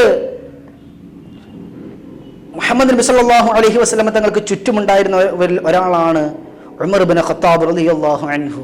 ആ മഹാനായിരിക്കുന്ന ഉമർ ഇബ്നു ഖത്താബ് റളിയല്ലാഹു അൻഹു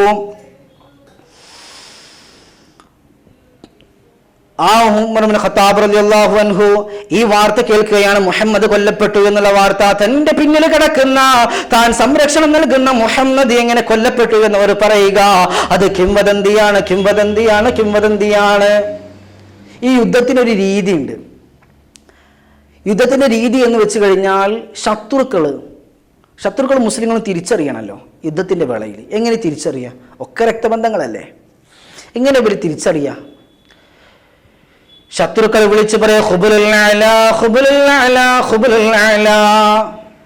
അവരുടെ ദൈവത്തിന്റെ പേരാണ് ലാത്ത, മനാസ.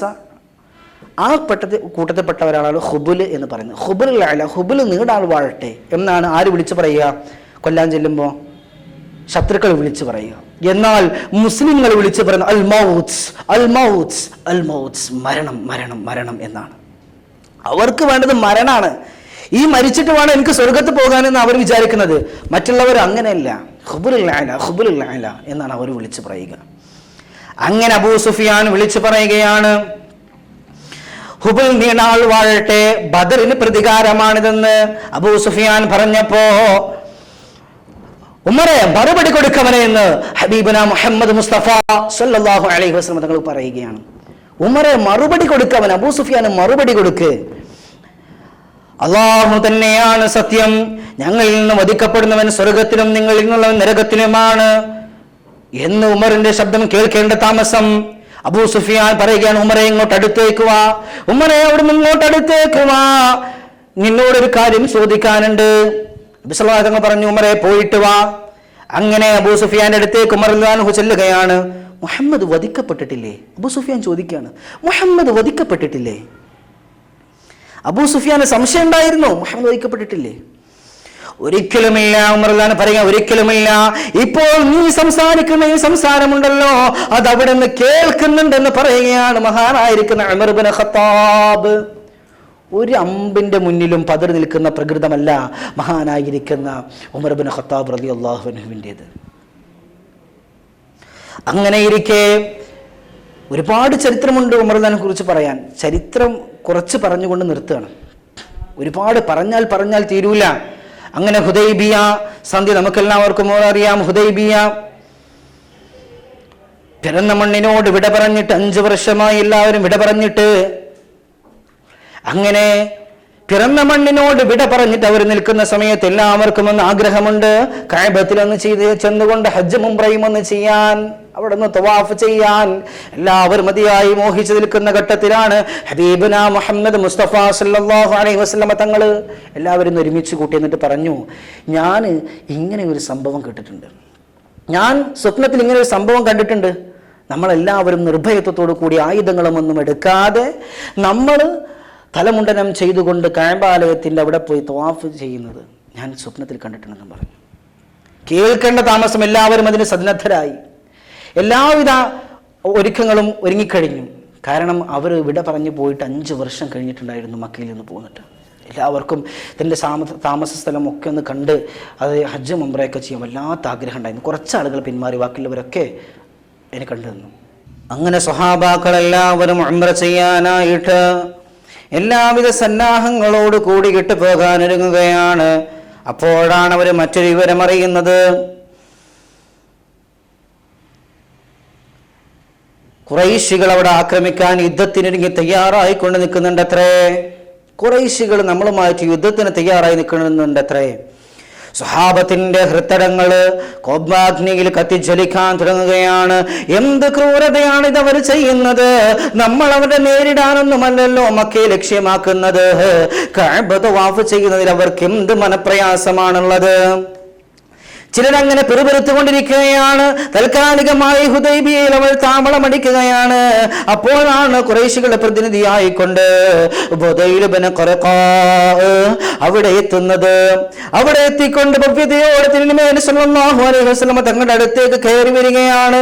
എന്നിട്ട് ചോദിക്കുകയാണ്, തിരുദൂതരെ, ഖുറൈശികൾ നിങ്ങളോട് യുദ്ധം ചെയ്യാൻ സജ്ജരായി നിൽക്കുകയാണ്. കഅബ തവാഫ് ചെയ്യാൻ ഒരു പക്ഷേ നിങ്ങൾക്ക് കഴിഞ്ഞെന്ന് വരില്ല.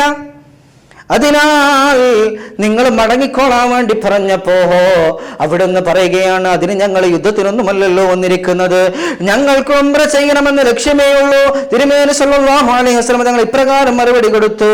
വാർത്തയുമായി ബുദൈൽ മക്കയിലേക്ക് മടങ്ങി ചെല്ലുകയാണ്.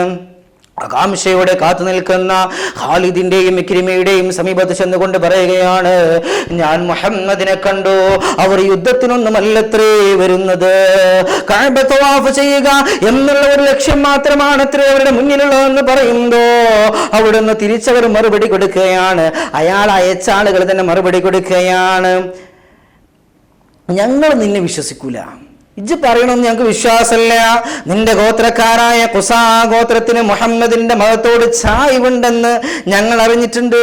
അവർ യുദ്ധത്തിനല്ല വരുന്നതെങ്കിൽ പിന്നെ മക്കയിലേക്ക് എന്തിനു വരണം? ഉംറയുടെ പേരും പറഞ്ഞ് സൈന്യം സമേതം വന്നുകൊണ്ട് ഞങ്ങളെ ആക്രമിച്ച് കീഴടക്കാനാണ് അവർ ലക്ഷ്യമിടുന്നത് എന്ന് പറഞ്ഞുകൊണ്ട് അവർ ബുദൈലിന്റെ വാക്കുകൾ സത്യമാണോ എന്ന് അന്വേഷിക്കാൻ വേണ്ടിയിട്ട് ഖുറൈശികൾ ബനു ആമിറിൽപ്പെട്ട ഒരാളെ തിരുസന്നിധിയിലേക്ക് അയച്ചു. അദ്ദേഹം ബുദൈലിന്റെ അതേ മറുപടിയായിട്ട് തിരിച്ചു വരികയും ചെയ്തു. അങ്ങനെ മുസ്ലിങ്ങളെ പ്രതിനിധീകരിച്ചുകൊണ്ട് ഖുറൈശികളിലേക്ക് സംവദിക്കാൻ ഉമറിനെ അയക്കാൻ വേണ്ടി നബി സല്ലല്ലാഹു അലൈഹി വസല്ലം തങ്ങൾ തീരുമാനമെടുക്കുകയാണ്. പക്ഷേ ഉമർ റളിയല്ലാഹു അൻഹു പറയുകയാണ്, എൻ്റെ ഗൗരവവും ആക്രോശവുമെല്ലാം ആർക്കറിയാം? ഖുറൈശികൾക്കറിയാം. ഞാൻ ചെന്ന ഉടനെ അവർ യുദ്ധത്തിനാണ് തയ്യാറായിട്ട് നിൽക്കുക, അതുകൊണ്ട് എനിക്ക് പകരം ഉസ്മാൻ ഇബ്നു അഫ്ഫാൻ റളിയല്ലാഹു അൻഹു പോകട്ടെ എന്ന് ഉമർ റളിയല്ലാഹു അൻഹു ബൈഅത്ത് ചെയ്യുകയാണ്. എനിക്ക് പകരം ഉസ്മാൻ റളിയല്ലാഹു അൻഹു പോയിക്കോട്ടെ, കാരണം എന്നെ കാണുമ്പോഴത്തേക്ക് ഓ യുദ്ധത്തിനാണ് വരുന്നത്, കാരണം അത്രയും ഗാംഭീര്യതയാണ് ചെന്ന് കാണുമ്പോൾ ഗൗരവമാണ് എൻ്റെ മുഖത്തുണ്ടാവുക, അതുകൊണ്ട് ഉസ്മാൻ റളിയല്ലാഹു അൻഹു പോകട്ടെ. ഉമർ റളിയല്ലാഹു അൻഹു ഒന്നിന് പകരം രണ്ടാമത്തെ വാള എടുക്കുക. മറ്റുള്ളവർ പോലെ പറച്ചിലുണ്ടാവില്ല, ഒരു വാക്ക് പറഞ്ഞ രണ്ടാമത്തെ വാക്കിന് വാളെടുക്കും. അതാണ് ഉമർ ഇബ്നു ഖത്താബ് റളിയല്ലാഹു അൻഹു. അങ്ങനെ ഉസ്മാൻ റളിയല്ലാഹു അൻഹുവിന്റെ നാമനിർദ്ദേശം ചെയ്തു. ഉമർ ഇബ്നു ഖത്താബ് റളിയല്ലാഹു അൻഹു ഉമറിന്റെ ആഗ്രഹം പോലെ തന്നെ ആയിക്കോട്ടെ എന്ന് തിരുനബി സല്ലല്ലാഹു അലൈഹി വസല്ലം മറുപടിയും കൊടുത്തു. ഖുറൈശികളോട് തങ്ങളുടെ ഇംഗിതം അറിയിക്കാൻ വേണ്ടി നബി സല്ലല്ലാഹു അലൈഹി വസല്ലം തങ്ങൾ ഉസ്മാൻ റളിയല്ലാഹു അൻഹുവിനോട് പറഞ്ഞു. അങ്ങനെ ഉസ്മാൻ റളിയല്ലാഹു അൻഹുവിനെ അയച്ചു. അപ്പോൾ ഒരു കിംവദന്തി പരന്നു, മഹാനായിരിക്കുന്ന ഉസ്മാൻ റളിയല്ലാഹു അൻഹു കൊല്ലപ്പെട്ടു. ആ ഒരു കിംവദന്തി വന്നു. അപ്പോൾ മുസ്ലിങ്ങൾക്ക് വല്ലാതെ കോപാകുലരായി. മുസ്ലിങ്ങൾ എന്ത് പ്രത്യാഘാതം തന്നെ സംഭവിച്ചു കഴിഞ്ഞാലും ഖുറൈശികളെ വിടുന്ന പ്രശ്നമില്ല, അവരെ ഞങ്ങൾ വധിക്കുക തന്നെ ചെയ്യുമെന്നുള്ള തീരുമാനത്തിൽ ആരെത്തി? മുസ്ലിങ്ങളെത്തി. അവസാനം സന്ധി സംഭാഷണത്തിനായി സുഹൈൽ ഇബ്നു അംറിനെ ഖുറൈശികൾ നബി സല്ലല്ലാഹു അലൈഹി വസല്ലം തങ്ങളുടെ അടുത്തേക്ക് വിട്ടു. അദ്ദേഹം വന്ന് വിവരമറിഞ്ഞപ്പോൾ തിരുമേനി സല്ലല്ലാഹു അലൈഹി വസല്ലം തങ്ങൾ ലാഘവത്തോടെ വന്നിരിക്കുകയാണ്. അല്ലാഹു നിങ്ങളുടെ പ്രശ്നം ലഘൂകരിക്കട്ടെ എന്ന് നബി തങ്ങൾ പറയുകയും ചെയ്തു. അങ്ങനെ തന്നെ ആവുകയും ചെയ്തു. അവർ സന്ധിയിൽ ഒപ്പുവെച്ചു. എന്താണ് സന്ധിയിൽ ഒപ്പുവെച്ചത്? ഈ വർഷം നിങ്ങൾ തിരിച്ചു പോവുക, ഉംറ ചെയ്യണം, നിങ്ങൾ തിരിച്ചു പോവുക. ഉംറ ചെയ്യണമെന്നുണ്ടെങ്കിൽ അടുത്ത വർഷം വരിക, 10 വർഷത്തേക്ക് ഇരു വിഭാഗങ്ങൾ തമ്മിൽ യുദ്ധങ്ങൾ പാടില്ല എന്നുള്ള ഒരു സന്ധി വന്നു. നബി സല്ലല്ലാഹു അലൈഹി വസല്ലം അതിൽ ഒപ്പിട്ട് കൊടുക്കുകയും ചെയ്തു. ഉമർ റളിയല്ലാഹു അൻഹുവിനാണെങ്കിൽ വല്ലാത്ത ദേഷ്യപ്പെടലാണ് ഉമർ ഇബ്നു ഖത്താബ് റളിയല്ലാഹു അൻഹുവിനിക്ക്. നമുക്കറിയാമല്ലോ, ഉമർ ഇബ്നു ഖത്താബ് റളിയല്ലാഹു അൻഹു വല്ലാത്ത ദേഷ്യമാണ് ഉമർ ഇബ്നു ഖത്താബ് റളിയല്ലാഹു അൻഹുവിനിക്ക്. ഉമർ ഇബ്നു ഖത്താബ് റളിയല്ലാഹു അൻഹു ദേഷ്യമടക്കാൻ കഴിയാതെ ഉമർ ഇബ്നു ഖത്താബ് റളിയല്ലാഹു അൻഹു നബി സല്ലല്ലാഹു അലൈഹി വസല്ലം ചോദിക്കുകയാണ്, നബിയേ, അങ്ങ് അല്ലാഹുവിന്റെ റസൂലല്ലേ നബിയേ? ഉമർ റളിയല്ലാഹു പറഞ്ഞു, അതേ ഉമറേ, നിനക്ക് സംശയമുണ്ടോ? നാം മുസ്ലിങ്ങളല്ലേ, അതിലെന്താണ് ഇത്ര സംശയമെന്ന് ചോദിക്കുമ്പോ ഉമർ റളിയല്ലാഹു പറയുകയാണ്, പിന്നെന്തിനാണ് നാം ഈ നിന്ദ്യതയുടെ മാറാപ്പ് കേട്ടുകൊണ്ട് തോളിലേച്ച് നടക്കുന്നത്? പ്രതികരിച്ചൂടെ അങ്ങട്ട്? ഉമർ റളിയല്ലാഹു അങ്ങനെയാണ്. തിന്മ കണ്ടോ തിരിച്ചു പ്രതികരിക്കും. അതാണ് മഹാനായിരിക്കുന്ന ഉമർ ഇബ്നു ഖത്താബ് റളിയല്ലാഹു അൻഹു. അതിൽ വാക്കുകളോ വിട്ടുവീഴ്ചകളോ ഒന്നുമില്ല.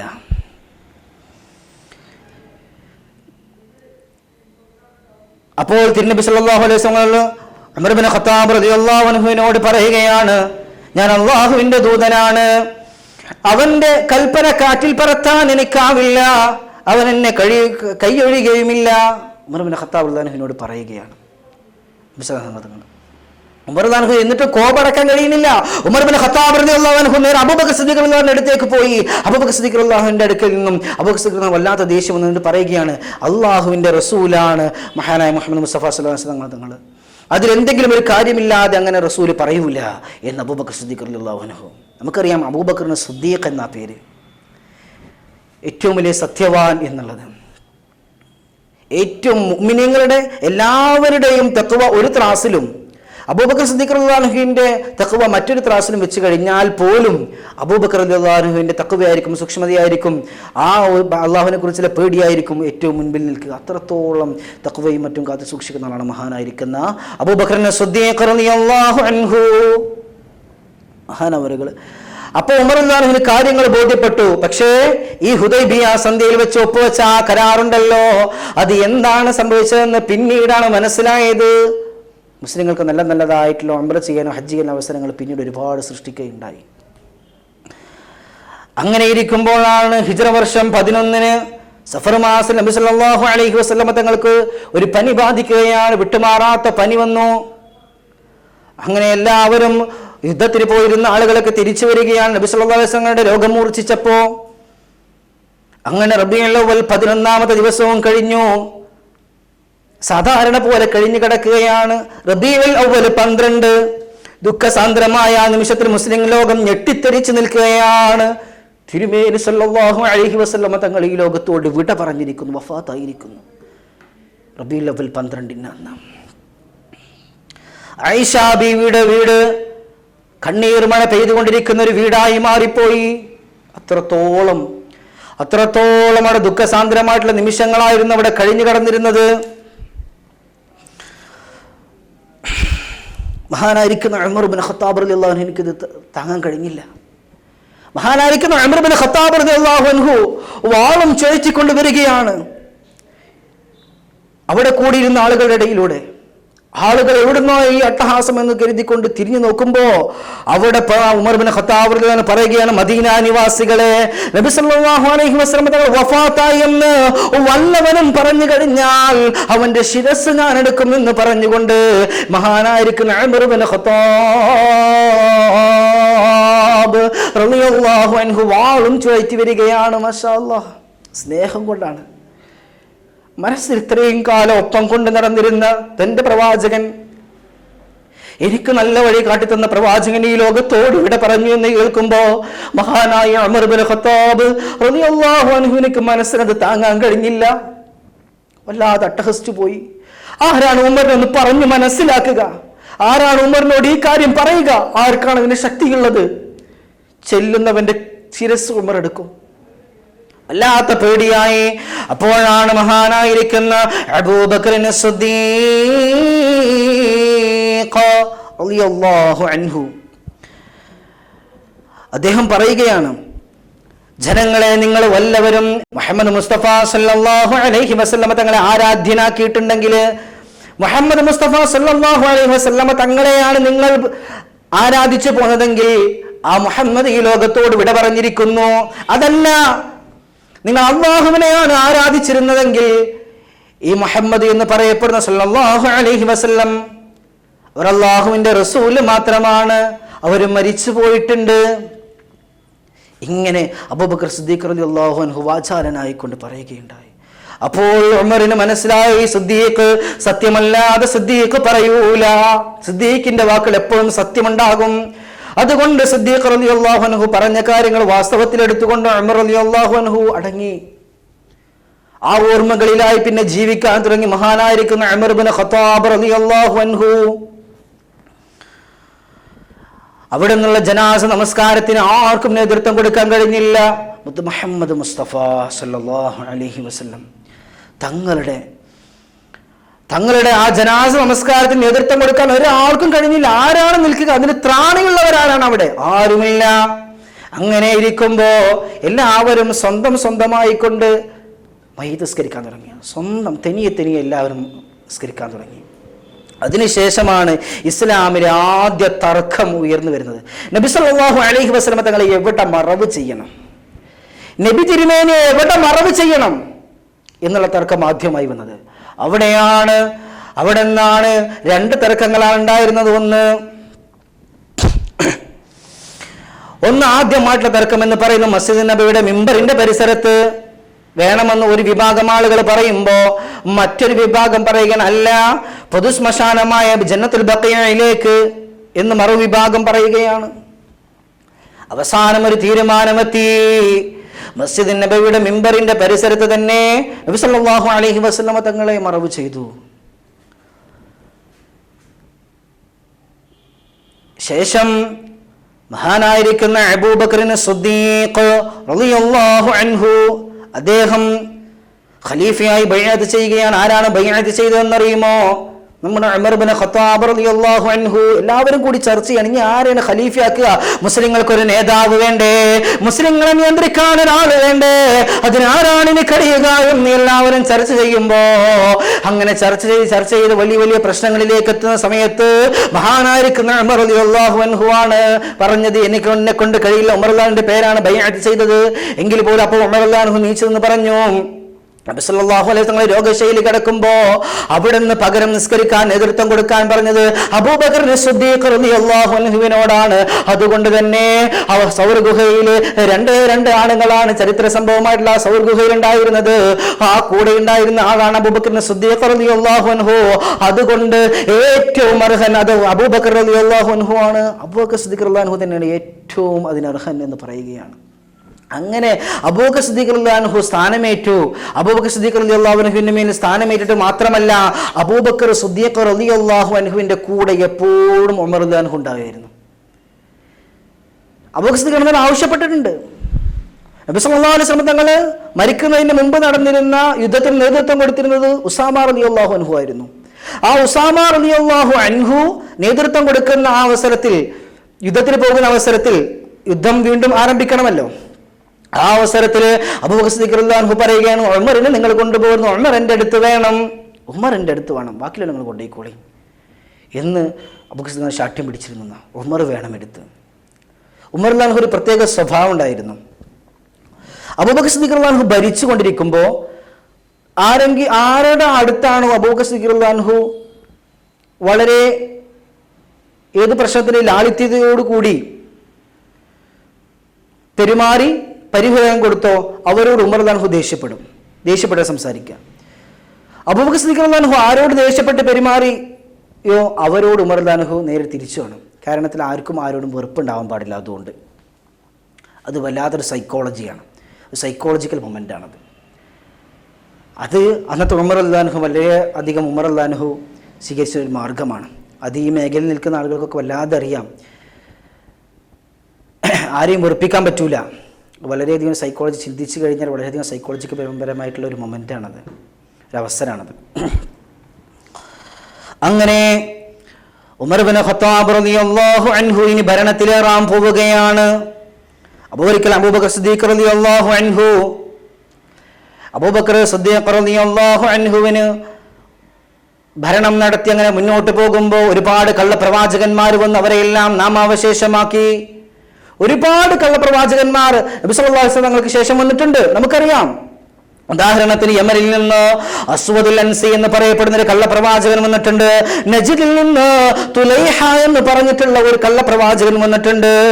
ബുതാഹിൽ നിന്ന് സജാഹ് എന്ന് പറഞ്ഞിട്ടുള്ള ഒരു കള്ളപ്രവാചകൻ വന്നിട്ടുണ്ട്.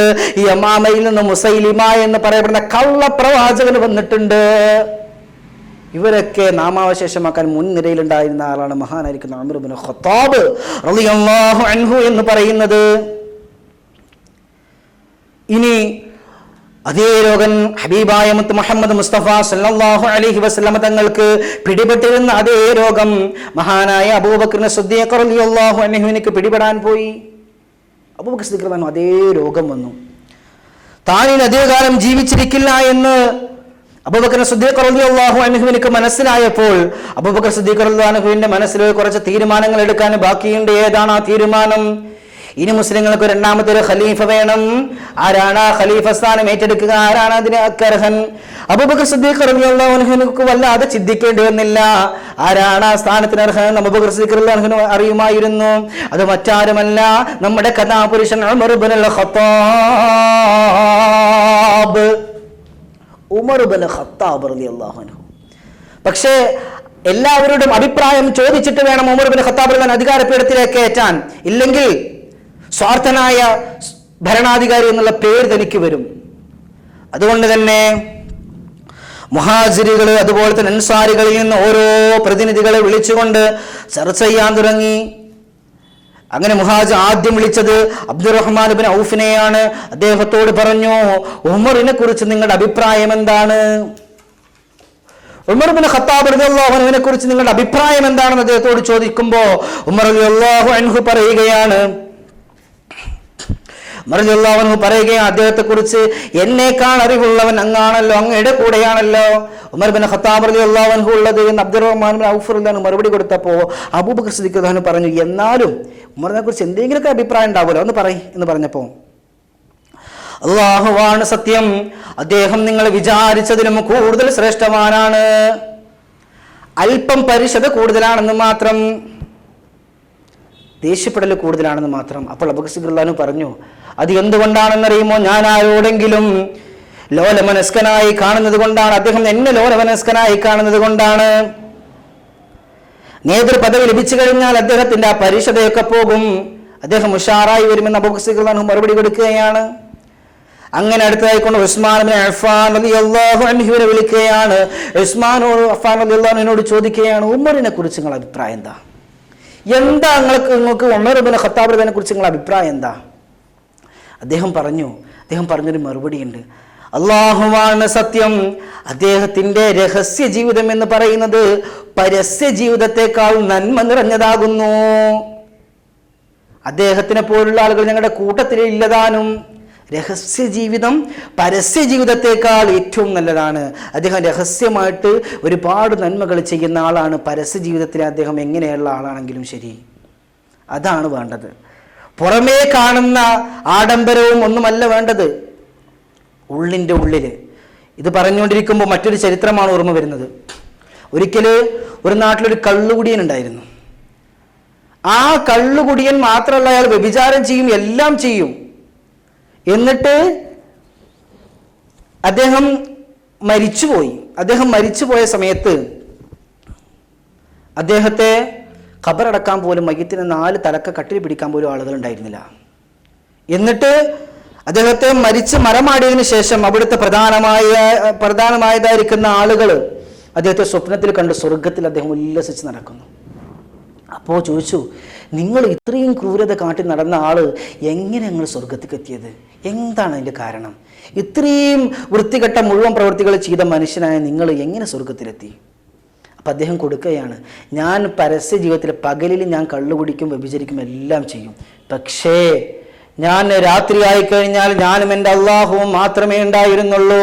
ഞാൻ എൻ്റെ അള്ളാഹുവിന് വേണ്ടി ഒഴിഞ്ഞു വെച്ച ദിവസങ്ങളായിരുന്നു എല്ലാ ദിവസങ്ങളും രാത്രിയുള്ളത്. രഹസ്യമായിട്ട് ചെയ്യുന്ന ഇബാദത്തിന് വല്ലാത്ത കൂലിയുണ്ട്. പരസ്യമായി നമ്മൾ ചെയ്യുന്ന ഇബാദത്തിനേക്കാൾ രഹസ്യമായി ചെയ്യുന്ന ഇബാദത്തിന് വല്ലാത്ത കൂലിയുണ്ട്. അതാണ് തഹജ്ജുദ് നിസ്കരിക്കണം എന്നൊക്കെ പറയുന്നത്. തഹജ്ജുദ് നിസ്കരിച്ചുകൊണ്ട് നമ്മൾ അള്ളാഹുവിനോട് ദുആ ചെയ്തു കഴിഞ്ഞാൽ ആ ദുആ സ്വീകരിക്കപ്പെടുന്ന. അങ്ങനെ മഹാനായിരിക്കുന്ന നമ്മുടെ വിഷയത്തിലേക്ക് തന്നെ നമുക്ക് തിരിച്ചു വരാം. ഉമർ ഇബ്നു ഖത്താബ് റളിയല്ലാഹു അൻഹു വിഷയം ഒരുപാട് പറയാനുണ്ട്. ഇനി മഹാനായിരിക്കുന്ന ഉമർ ഇബ്നു ഖത്താബ് റളിയല്ലാഹു അൻഹു തിരിച്ചു വന്നുകൊണ്ട് അദ്ദേഹത്തോട് അബൂബക്കർ സിദ്ദീഖ് റളിയല്ലാഹു അൻഹു സ്ഥാനഭ്രഷ്ടനാകാൻ കൽപ്പിക്കുകയാണ്. അങ്ങനെ അദ്ദേഹം അബൂബക്കർ സിദ്ദീഖ് റളിയല്ലാഹു അൻഹുവിൻ്റെ വഫാത്തോടു കൂടി അദ്ദേഹം സ്ഥാനഭ്രഷ്ടനായി. സ്ഥാനത്ത് കയറി എന്ന് മാത്രമല്ല, അദ്ദേഹം സ്ഥാനത്ത് കയറുമ്പോൾ തന്നെ അദ്ദേഹം ഈ ലോകത്തിലെ ഏറ്റവും നല്ല ഭരണാധികാരിക്കുള്ള അവാർഡ് ഇക്കൊല്ലം കൊടുക്കുകയായിരുന്നെങ്കിൽ, അതൊക്കെ ചരിത്രം ശരിക്കും പഠിച്ചവരാണ് കൊടുക്കുമായിരുന്നെങ്കിൽ അത് ഉമർ റളിയല്ലാഹു അൻഹുവിന് കൊടുക്കണമായിരുന്നു. അത്രക്കും ലോകത്തെ സ്നേഹിച്ച വ്യക്തിയാണ് മഹാനായിരിക്കുന്ന ഉമർ ഇബ്നു ഖത്താബ് റളിയല്ലാഹു അൻഹു. ഇസ്ലാമിൻ്റെ 2ാം ഖലീഫയായി ഭരണത്തിലേറിയ ഉമർ ഇബ്നു ഖത്താബ്. നമുക്കറിയാം ഇന്നുള്ള നേതാക്കന്മാർ എത്രത്തോളം നമ്മുടെ ഇന്ത്യയെ സ്നേഹിക്കുന്നുണ്ട്, നമ്മളെ ഭരണാധികാരികൾ നമ്മളെ എത്രത്തോളം സ്നേഹിക്കുന്നുണ്ട്, നമ്മുടെ കാര്യത്തിൽ എത്രത്തോളം കാര്യക്ഷമത പുലർത്തുന്നുണ്ട്, ഉത്തരവാദിത്തം കാണിക്കുന്നുണ്ട് എന്നുള്ളത് നമ്മളൊന്ന് അന്വേഷിച്ച് നോക്കുക. ഉമർ ഇബ്നു ഖത്താബ് റളിയല്ലാഹു അൻഹു എന്ന് പറയുന്നത് 1-2 നാടുകളോ ഭരിച്ചിരുന്ന ആളല്ല. ഇന്ത്യയെ പോലുള്ള ഏഷ്യയെ പോലെയുള്ള എത്രയോ നാടുകൾ ഭരിച്ചിരുന്ന മഹാനായിരിക്കുന്ന ഉമർ ഇബ്നു ഖത്താബ്. ഒരു മനുഷ്യനാണ്, എല്ലായിടത്തും നീതി പുലർത്താൻ വേണ്ടി നടന്നിരുന്ന മനുഷ്യൻ. അദ്ദേഹത്തിന് അതിന് കഴിഞ്ഞിട്ടുണ്ട്. അദ്ദേഹം ഭരണത്തിലേറി എന്നറിഞ്ഞപ്പോൾ തന്നെ ശത്രുക്കൾ എല്ലാവരും പിന്മാറാൻ തുടങ്ങി. ഇനി രക്ഷല്ല. കാരണം കയറിയതാരാണ്? ഉമർ ഇബ്നു ഖത്താബാണ്. ഇനി കയറിക്കഴിഞ്ഞാൽ തലയല്ല ജീവനല്ല ഒരു അംശം പോലും കിട്ടൂല. അതാണ് ഉമർ ഇബ്നു ഖത്താബ്, ഖത്താബിന്റെ മകൻ ഉമർ. നെപ്പോളിയൻ ബോണപ്പാർട്ട് പറഞ്ഞതുപോലെ എനിക്ക് മറ്റൊരു ഉമർ ആകാനാണ് താല്പര്യം. ഗാന്ധിജി പറഞ്ഞതുപോലെ ഈ ലോകത്ത് വേണ്ടുന്നത്, ഇവിടെ വേണ്ടുന്നത് ഉമറിന്റെ ഭരണമാണ്, ഉമറാണ് വേണ്ടത്, ഭരിക്കാൻ ഉമറാണ് നല്ലത്, ഉമറിന്റെ ഭരണമാണ് ഞാൻ ആഗ്രഹിക്കുന്നത് എന്ന് ഗാന്ധിജി പോലും പറഞ്ഞിട്ടുണ്ടെങ്കിൽ എത്രത്തോളം പ്രാധാന്യമുണ്ട് ഉമറിനിക്ക്, എത്രത്തോളം നീതിത്വം പുലർത്തിയിരിക്കും ഉമർ. നോക്കാം, നമുക്ക് ചരിത്രം നമുക്ക് ഒരുപാട് പറയാനുണ്ട്. അല്ലാഹു സുബ്ഹാനഹു തൗഫീഖ് നൽകട്ടെ, തൗഫീഖ് നൽകട്ടെ. ഖലീഫ ഉമർ റളിയല്ലാഹു അൻഹു അദ്ദേഹത്തിന്റെ നിയമിക്കപ്പെട്ട സ്ഥാനത്ത് അദ്ദേഹം കയറുമ്പോ ജനങ്ങൾ അഭിസംബോധന ചെയ്തുകൊണ്ട് അവർ പറയുകയാണ്, മഹാനായിരിക്കുന്ന ഉമർ റളിയല്ലാഹു അൻഹു പറയുകയാണ്, ജനങ്ങളെ, നിങ്ങളുടെ സ്വത്തിൽ എനിക്കുള്ള അവകാശം എന്ന് പറയുന്നത് ഒരു യതീമിന്റെ സ്വത്ത് അതിന്റെ സംരക്ഷകന് സംരക്ഷിക്കുന്നത് പോലെ സംരക്ഷിക്കാനുള്ള അവകാശം മാത്രമേ എനിക്കുള്ളൂ. അതിൽ നിന്ന് എനിക്ക് ആവശ്യമുള്ളത് മാത്രം ഞാൻ എടുക്കുകയുള്ളൂ.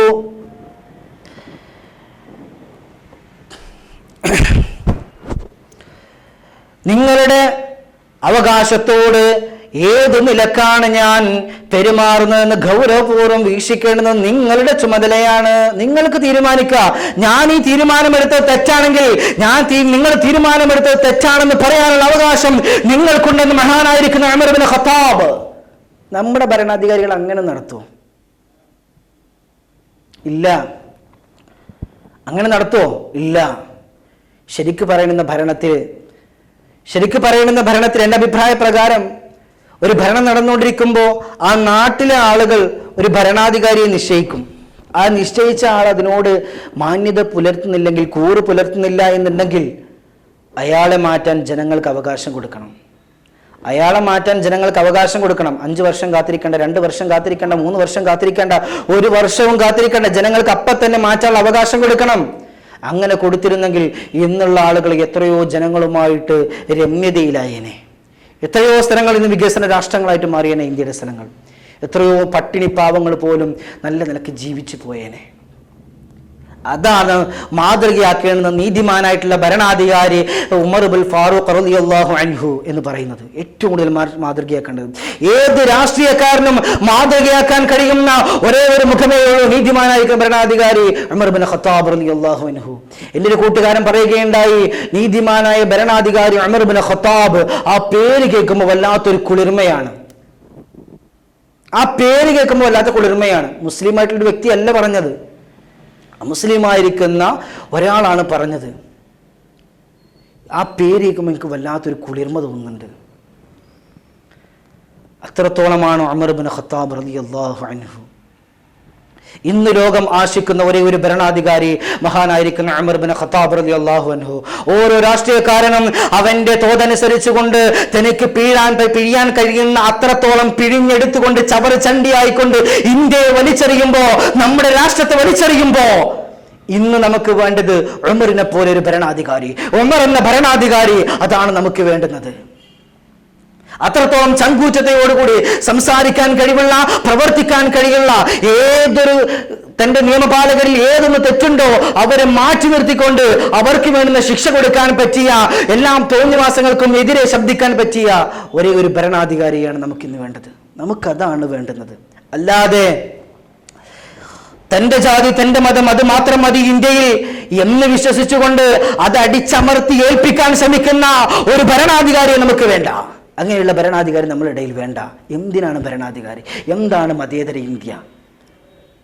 മതേതര ഇന്ത്യക്ക് അങ്ങനെയുള്ള ഭരണാധികാരികൾ വേണോ? ഇല്ലെങ്കിൽ ജനങ്ങൾക്ക് അവസരം കൊടുക്കണം. ജനങ്ങൾ തീരുമാനിക്കണം ഇയാളിവിടെ വേണ്ട എന്നുള്ളത്. വോട്ടിലൂടെ അത് ജനങ്ങളുടെ ഒന്നല്ല. വോട്ട് ആർക്ക് വേണമെങ്കിലും മാറ്റിക്കൂടെ? വോട്ട് മെഷീനിൽ മാറ്റത്തിരുത്തലുകൾ വരുത്തിയാൽ മതി. വോട്ട് അയാൾക്ക് തന്നെത്താലെ വീണോളും. വോട്ടല്ല, ജനങ്ങളുടെ അഭിപ്രായം ആരായണം.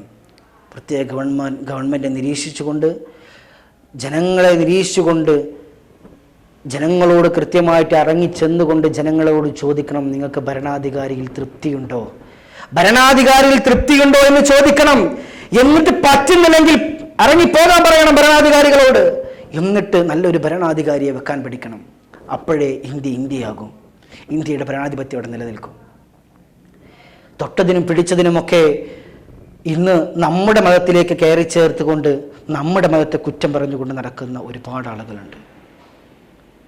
അല്ലാഹു സുബ്ഹാനഹു വ തആല നമ്മളെയൊക്കെ നമുക്കൊക്കെ നല്ലൊരു ഭരണാധികാരി അല്ലാഹു സുബ്ഹാനഹു നൽകട്ടെ.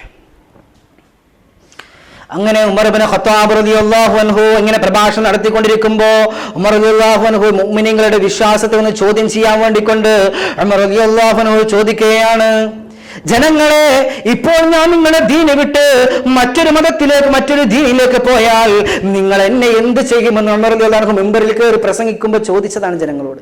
ജനങ്ങൾ പറയുകയാണ്, അങ്ങയുടെ ശിരസ് ഈ വാളിനിരയാകും. ചോദിച്ചതിന് അപ്പത്തിന് ഉത്തരം കിട്ടി. അങ്ങയുടെ ശിരസ് അങ്ങനെ എങ്ങാനും നിങ്ങൾ പോയി കഴിഞ്ഞാൽ നിങ്ങളുടെ ശിരസ് ഈ വാളിനിരയാകും എന്ന് പറഞ്ഞു ഉമർ ഇബ്നു ഖത്താബ് റളിയല്ലാഹു അൻഹുവിനോട്. അത് കേൾക്കേണ്ട താമസം ഉമർ റളിയല്ലാഹു അൻഹു പറഞ്ഞു, അൽഹംദുലില്ലാഹ് അൽഹംദുലില്ലാഹ് അൽഹംദുലില്ലാഹ്, അല്ലാഹുവേ നിനക്കാകുന്ന സർവ്വസ്തുതിയും, അല്ലാഹുവേ നിനക്കാകുന്ന സർവ്വസ്തുതിയും. കാരണം ആളുകൾ അത്രത്തോളം ഇസ്ലാമിനെ സ്നേഹിക്കണമെന്ന് മനസ്സിലാക്കി ഉമർ ഇബ്നു ഖത്താബ് റളിയല്ലാഹു അൻഹു. അങ്ങനെ അദ്ദേഹം രാത്രി എന്നില്ല പകലെന്നില്ല ജനങ്ങൾക്ക് വേണ്ടി സേവനമനുഷ്ഠിക്കാൻ തുടങ്ങുകയാണ്. തന്റെ മണിയറയിൽ തന്റെ പ്രാണനായി കരുതുന്ന ഇണയോടൊപ്പം സല്ലപിക്കാതെ അദ്ദേഹം രാത്രി എന്നില്ലാതെ പകലെന്നില്ലാതെ തന്റെ ഭരണത്തോട് നീതി പുലർത്താൻ പോയി നടന്ന ഒരു ഭരണാധികാരി മഹാനായ ഉമർ ഇബ്നുൽ ഖത്താബ് റളിയല്ലാഹു അൻഹു. അദ്ദേഹത്തോട് ഒരിക്കല് ഈ വ്യവസ്ഥകൾ ചോദിക്കുമ്പോൾ അദ്ദേഹം പറഞ്ഞൊരു മറുപടി ഉണ്ട്. രാത്രി ഞാൻ ഉറങ്ങിയാൽ ഞാൻ എൻ്റെ ശരീരത്തെ നഷ്ടപ്പെടുത്തി, പകൽ സമയത്ത് ഞാൻ ഉറങ്ങിയാൽ ഞാൻ എൻ്റെ പ്രജകളെ നഷ്ടപ്പെടുത്തി. ഇവ രണ്ടിനുമിടയിൽ ഞാൻ എങ്ങനെ എനിക്ക് ഉറങ്ങാനാകും, എങ്ങനെ എനിക്കുറങ്ങാനാകും? വല്ലാത്തൊരു കഷ്ടതയിലാണ്. ശരിക്കും ഈ ഭരണം എന്ന് പറയുന്നത് ഒരു കഷ്ടതയാണ്. നമ്മൾക്ക് ലീഡർഷിപ്പ് കിട്ടിയെന്ന് അറിഞ്ഞു കഴിഞ്ഞാൽ നമ്മൾ ആഹ്ലാദിക്കുകയാണ് ചെയ്യുക, ശരിക്കും സങ്കടപ്പെടുകയാണ് ചെയ്യേണ്ടത്. പടച്ചോനെ, ആ ഭാരം കൂടി എൻ്റെ മേത്തായല്ലോ പടച്ചോനെ. അവർക്ക് എന്തെങ്കിലും ഒരു തെറ്റ് സംഭവിച്ചു കഴിഞ്ഞാൽ, മഹാനായിക്കുന്ന ഉമർ ഇബ്നു ഖത്താബ് തന്നെ പറഞ്ഞതാണ്, എന്റെ അധികാര പരിധിയിൽ പെടുന്ന ഒരു സ്ഥലത്ത് ഒരു ആട്ടിൻകുട്ടി വെള്ളം കിട്ടാതെ എങ്ങാനും മരിച്ചു പോയി കഴിഞ്ഞാൽ നാളെ അതിലേക്ക് അല്ലാഹുവിനോട് ഉത്തരം പറയേണ്ടത് ഞാനാണെന്ന് ലോകം കണ്ട ഭരണാധികാരി, നീതിമാനായ ഭരണാധികാരി മഹാനായ ഉമർ ഇബ്നുൽ ഖത്താബ്. ആരായി പറയണത്? ഖത്താബിന്റെ വീട്ടിൽ വളർത്തുന്ന കഴുത എന്നാൽ പോലും ഖത്താബിന്റെ മകൻ ഉമർ ഖത്താബില്ലെന്ന് ലോകം മുഴുവൻ പ്രസ്താവിച്ച ആ ലോകരോട് പറഞ്ഞത് ഇങ്ങനെയുള്ള ഒരു ഭരണാധികാരിയെ. മാഷാ അല്ലാഹ്, അല്ലാഹു കബൂലാക്കട്ടെ. അങ്ങനെ ഒരുപാടുണ്ട്. മഹാനായിരിക്കുന്ന ഉമർ ഇബ്നു ഖത്താബ് റളിയല്ലാഹു അൻഹു ജീവിതകാലത്ത് രാത്രി ഉറങ്ങാതെ തന്റെ സായാഹ്നങ്ങളിൽ തന്റെ ഇണയോടൊപ്പം കഴിയാതെ അദ്ദേഹം തന്റെ രാഷ്ട്രങ്ങൾ മുഴുവൻ നടന്ന് ചുറ്റി കാണുമെന്ന. എന്തിനു വേണ്ടിയിട്ടാണ് കാണുന്നത്? തൻ്റെ രാജ്യത്ത് ആരെങ്കിലും വിശപ്പ് അനുഭവിക്കുന്നു, വല്ല പ്രയാസങ്ങൾ അനുഭവിക്കുന്നുണ്ടോ, ആരെങ്കിലും തൻ്റെ രാജ്യത്തെ കൊല്ലാൻ വരുന്നുണ്ടോ എന്നുള്ളതൊക്കെ നോക്കി നടക്കുന്ന ഒരു ഭരണാധികാരി എവിടെ കിട്ടും? അത് എവിടെ കിട്ടും? നമ്മുടെ സുവർണ അവസരങ്ങളൊക്കെ കഴിഞ്ഞു പോവുകയാണ്. അന്ത്യനാളെടുക്കാനായി അതന്നെ വിഷയം. കൂരിരുട്ടിന്റെ സമയത്ത് നഗരത്തിലൂടെ ചുറ്റി നടക്കുന്ന ഒരു മനുഷ്യന്, ആ മനുഷ്യൻ ഉമർ ഇബ്നു ഖത്താബ് അല്ലാതെ വേറെ ആരാണ് ആവാൻ കഴിയുക? അങ്ങനെ മഹാനായിരിക്കുന്ന ഉമർ ഇബ്നുൽ ഖത്താബ് റളിയല്ലാഹു അൻഹു ലോകം മുഴുവൻ ചുറ്റി നടക്കുമ്പോ തന്റെ ഭരണപരിധിയിൽ പെടുന്ന വീടുകളിലൊക്കെ ചുറ്റി നടക്കുന്ന സമയത്ത് അദ്ദേഹം ഒരു വീട്ടിലെ ഒരു വെളിച്ചം കാണുകയാണ്. അങ്ങനെ അദ്ദേഹം ആ വീടിന്റെ അടുത്തേക്ക് ചെല്ലുകയാണ്. അപ്പോൾ അദ്ദേഹം കാണുന്ന ഒരു ദയനീയ കാഴ്ചയുണ്ട്. ഒരു അടുപ്പില് വിറക് കൂട്ടിയിട്ട് കത്തിച്ച് അതിന്റെ മുകളിൽ കലവും വെച്ച് പച്ചവെള്ളം തിളപ്പിച്ചു കൊണ്ടിരിക്കുന്ന ഒരു ഉമ്മ. ആ ഉമ്മാന്റെ അടുത്ത് രണ്ട് പിഞ്ചു കുഞ്ഞുങ്ങൾ വന്നുകൊണ്ട് കരഞ്ഞുകൊണ്ട് നിൽക്കുന്നുണ്ട്. ആ സമയത്ത് മഹാനായിരിക്കുന്ന ഉമർ ഇബ്നുൽ ഖത്താബ് റളിയല്ലാഹു അൻഹു ചെന്നുകൊണ്ട് ചോദിക്കുകയാണ്, എന്താണ് ഇവിടുത്തെ അവസ്ഥ? ഈ കുട്ടികൾ എന്താണ് ഇങ്ങനെ കരയുന്നത്? അവിടുന്ന് പറഞ്ഞു, വിശപ്പാണ് കാരണം. വിശപ്പാണ് കാരണം എന്ന് പറയുമ്പോ ഉമർ ഇബ്നു ഖത്താബ് റളിയല്ലാഹു അൻഹു സ്തബ്ധനായി നിന്നുപോയി. അദ്ദേഹം പറയുകയാണ്, അല്ലാഹുവേ, ഞാൻ ഇതിന് നാളെ മറുപടി പറയേണ്ടി വരുമല്ലോ എന്നാലോചിച്ചുകൊണ്ട് അദ്ദേഹം തന്റെ വീട്ടിലേക്ക് വേഗം ഓടിച്ചെന്നുകൊണ്ട് അവിടെ കുറച്ച് മാവും മറ്റും മാംസങ്ങളൊക്കെ ശേഖരിച്ചുകൊണ്ട് ഒരു ചാക്കിലാക്കി കൊണ്ട് തന്റെ ഭൃത്യനായിരിക്കുന്ന, തനിക്ക് വേണ്ടി സേവകനാകാൻ വെച്ചിരിക്കുന്ന അസ്ലമിനെ വിളിച്ചുകൊണ്ട് പറയുകയാണ്, അസ്ലമേ, ഇത് എന്റെ മുതുകത്തി ഏറ്റിക്കൊണ്ടതാ, ഇത് എന്റെ മുതുകത്തിൽ വെച്ചതാ എന്ന് പറയുകയാണ് അസ്ലമിനോട്. അപ്പൊ അസ്ലം പറയുകയാണ്, അങ്ങയുടെ ഭൃത്യനാണ് ഞാൻ ഏറ്റിക്കൊള്ളാം ഈ ചുമട്. കോപിതനായിക്കൊണ്ട് ഉമർ ഇബ്നു ഖത്താബ് റളിയല്ലാഹു അൻഹു തിരിച്ചു ചോദിക്കുകയാണ്, നാളെ ആഖിറത്തിൽ എന്റെ ഭാരം നീ ചുമക്കുമോ? നാളെ ആഖിറത്തിൽ എന്റെ ഭാരം നീ ചുമക്കുമോ എന്ന് ഉമർ ഇബ്നു ഖത്താബ് റളിയല്ലാഹു അൻഹുവിന്റെ കോപാകുലനായിട്ടുള്ള തിരിച്ചുള്ള ചോദ്യം കേട്ടുകൊണ്ട് അസ്ലം വല്ലാതെ പേടിച്ചു പോവുകയാണ്. അങ്ങനെ ആ ഉമ്മാക്കും കുട്ടികൾക്കും വേണ്ടിക്കൊണ്ട് സ്വന്തം ചുമരിലേറ്റിക്കൊണ്ട് ഭക്ഷണം എത്തിച്ചു കൊടുത്തൊരു ഭരണാധികാരി കാണാൻ കഴിയുമോ? നമുക്ക് വേറെ കാണാൻ കഴിയുമോ? അങ്ങനെ സംഭവബഹുലമായിട്ടുള്ള ആ രാത്രി അവസാനിക്കുകയാണ്. അങ്ങനെ പിറ്റേ ദിവസം അദ്ദേഹം അങ്ങനെ നടക്കുകയാണ്. അങ്ങനെ കുറച്ച് ദിവസങ്ങൾ കഴിഞ്ഞപ്പോ വീണ്ടും തന്റെ രാജ്യാതിർത്തിയിൽ കിടക്കുന്ന രാജ്യാതിർത്തിയിലുള്ള ഒരു വീട്ടിലെ ഒരു വെളിച്ചം കാണുകയാണ്. അദ്ദേഹം അവിടേക്ക് ചെല്ലുകയാണ്. അവിടെ ചെന്നുകൊണ്ട് നോക്കുമ്പോ ഒരു ഉമ്മയും ഒരു മകളും തമ്മിലൊരു സംഭാഷണം നടന്നുകൊണ്ടിരിക്കുകയാണ്. ഉമ്മ പറയുകയാണ്, ആ പാലിൽ വെള്ളം ചേർക്ക് മകളെ, ആ പാലിൽ വെള്ളം ചേർക്ക് മകളെ എന്ന് പറയുകയാണ്. അപ്പൊ ആ മോള് പറയുകയാണ്, അല്ലയോ, നമ്മുടെ ഉമർ ഫാറൂഖ്, ഉമർ റളിയല്ലാഹു അമീറുൽ മുഅ്മിനീൻ ഉമർ ഇബ്നു ഖത്താബ് റളിയല്ലാഹു അൻഹു നമ്മളെ ശിക്ഷിക്കുമല്ലോ ഉമ്മ എന്ന് പറയുകയാണ്. അപ്പൊ ഉമ്മ പറയുകയാണ്, എവിടെയോ കടന്ന് രാജ്യം ഭരിക്കുന്ന ഉമർ, ആ ഉമർ നമ്മളെ കുറിച്ച് എന്തറിയാം? എന്തറിയാം നമുക്ക്? ഉമറിന് നമ്മളെ കുറിച്ച് എന്തറിയാം? ഉമർ തന്നെ ഇതൊക്കെ കേട്ടുകൊണ്ട് ബാക്കിൽ നിൽക്കുന്നുണ്ട്. അപ്പോൾ ആ പിഞ്ചുമകൾ ഉമ്മാനോട് പറയുകയാണ്, ഉമർ ഇത് കണ്ടിട്ടില്ലെങ്കിലും ഉമ്മ, നമ്മളൊക്കെ സൃഷ്ടിച്ചതായിരിക്കും നമ്മളെ റബ്ബ് ഇത് കാണുന്നില്ല ഉമ്മ.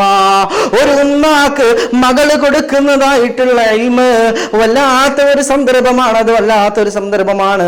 മകള് ഉമ്മയെ ഉപദേശിക്കുക. വല്ലാതെ സന്തോഷം. അദ്ദേഹം പറഞ്ഞു,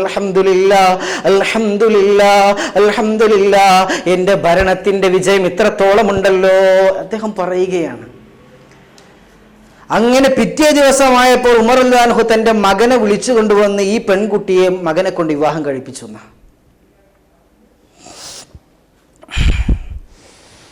അങ്ങനെ തുന്നിപ്പിടിച്ച വസ്ത്രവും ധരിച്ചുകൊണ്ട് മദീന വീതിയിലൂടെ കടന്നു പോകുന്ന മഹാനായിരിക്കുന്ന ഖലീഫ ഉമർ ഇബ്നു ഖത്താബ്, അങ്ങനെ ഉമർ ഇബ്നു ഖത്താബ് റളിയല്ലാഹു അൻഹു ഒരിക്കൽ ജനങ്ങളെയെല്ലാം വിളിച്ചു കൂട്ടിയിട്ട് ചോദിക്കുകയാണ്, അല്ലയോ ജനങ്ങളെ, എനിക്ക് ചെറിയതായിട്ടുള്ള ഒരു രോഗമുണ്ട്.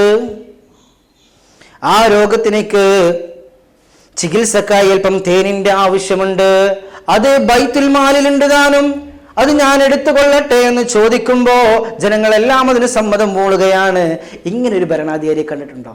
ബൈത്തുൽ മാലിൽ നിന്ന് ജനങ്ങളുടെ സ്വത്തടങ്ങിയ ബൈത്തുൽ മാല്, അഥവാ ഇന്ന് പറയുകയാണെങ്കിൽ സർക്കാരിന്റെ ധനം സൂക്ഷിക്കുന്ന ഖജനാവ്, ആ ഖജനാവിൽ നിന്ന് അവിടുത്തെ ഭരണാധികാരിക്ക് അല്പം തേനെടുക്കാൻ വേണ്ടിയിട്ട് ജനങ്ങളെ മുഴുവൻ വിളിച്ചു കൂട്ടി ഞാൻ തേനെടുത്തോട്ടെ എന്ന് സമ്മതം ചോദിക്കുന്ന ഒരു ഭരണാധികാരി കാണാൻ കിട്ടുമോ? ഇങ്ങനത്തെ ഒരു ഭരണാധികാരിയെ നമുക്ക് കാണാൻ കിട്ടുമോ?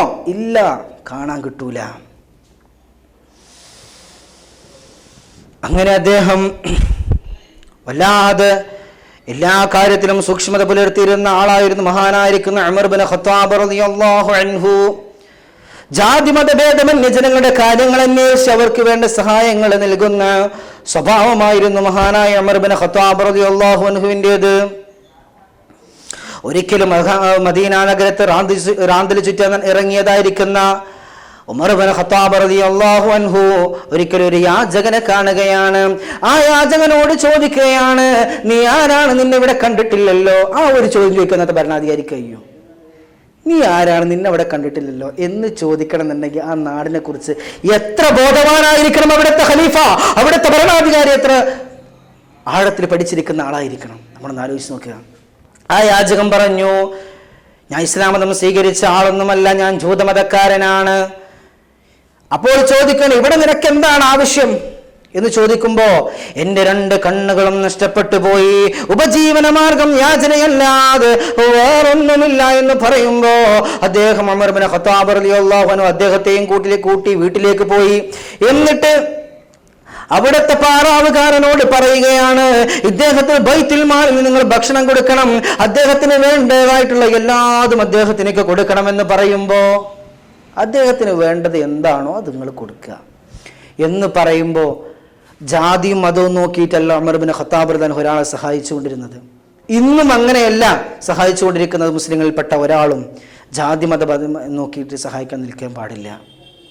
അങ്ങനെ കുറെ ഹംക്കിങ്ങളുണ്ട്, അങ്ങനെ കുറെ ബലാലയങ്ങൾ മുസീബത്തുകളുണ്ട്. ഒരു ജാതിയും മതവും നോക്കിയിട്ട് സഹായിക്കാൻ നിൽക്കും.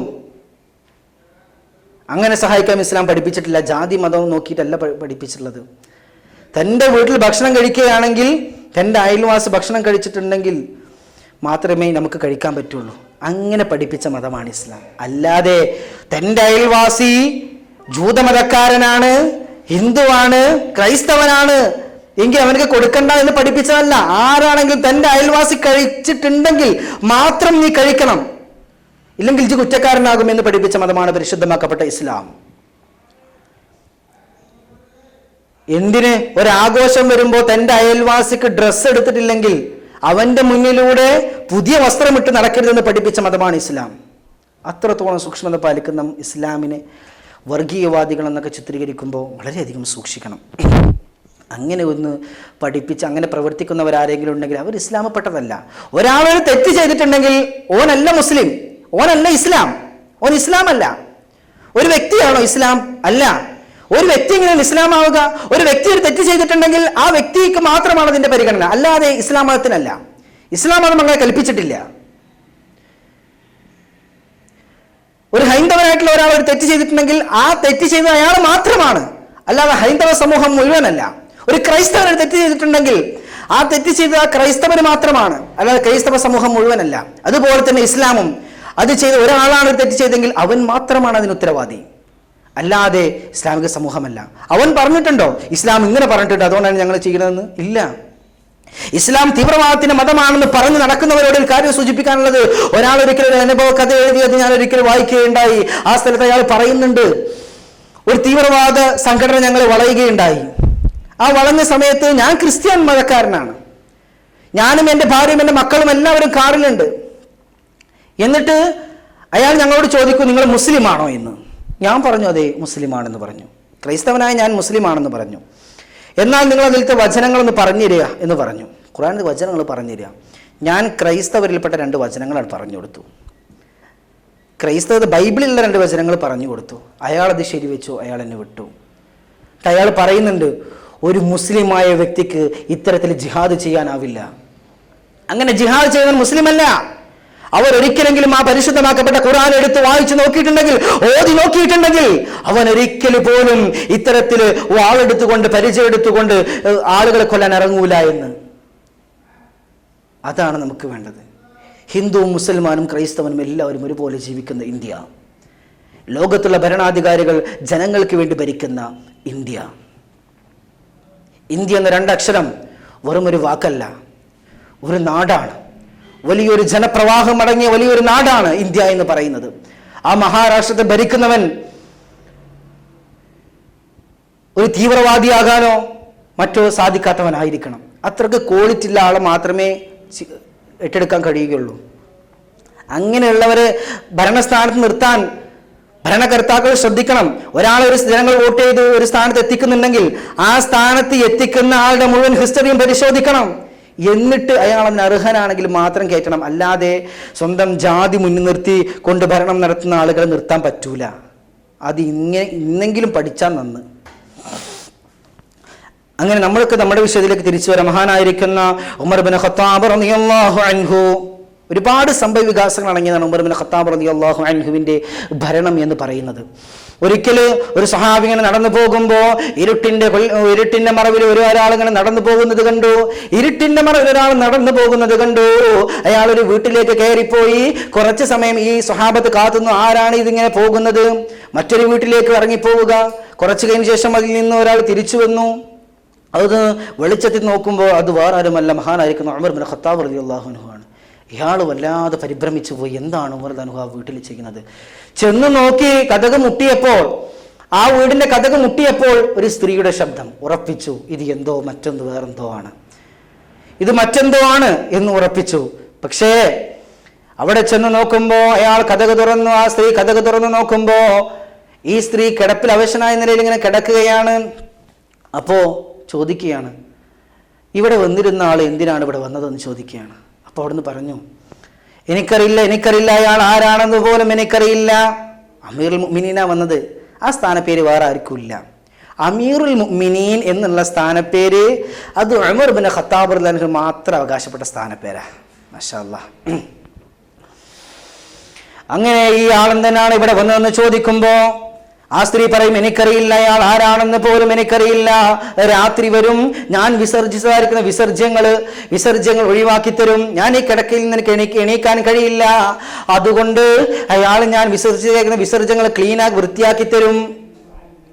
മാത്രവുമല്ല അയാള് എനിക്ക് വേണ്ടിക്കൊണ്ട് ഭക്ഷണങ്ങൾ എനിക്ക് വാരിത്തരും, എന്നോട് തമാശകൾ പറയും, കുശലങ്ങൾ ചോദിക്കും, എന്നിട്ട് അയാൾ പോകും. ഇതാരാ വരുന്നത്? ഒരു നാടിനെ മുഴുവൻ ഭരിക്കുന്ന ഭരണാധികാരി, ഒരു നാടിനെ മൊത്തം ഭരിക്കുന്ന ഭരണാധികാരിയാണ് ഇത് ചെയ്യുന്നത്. മക്കളെ ആലോചിക്കണ്ടേ?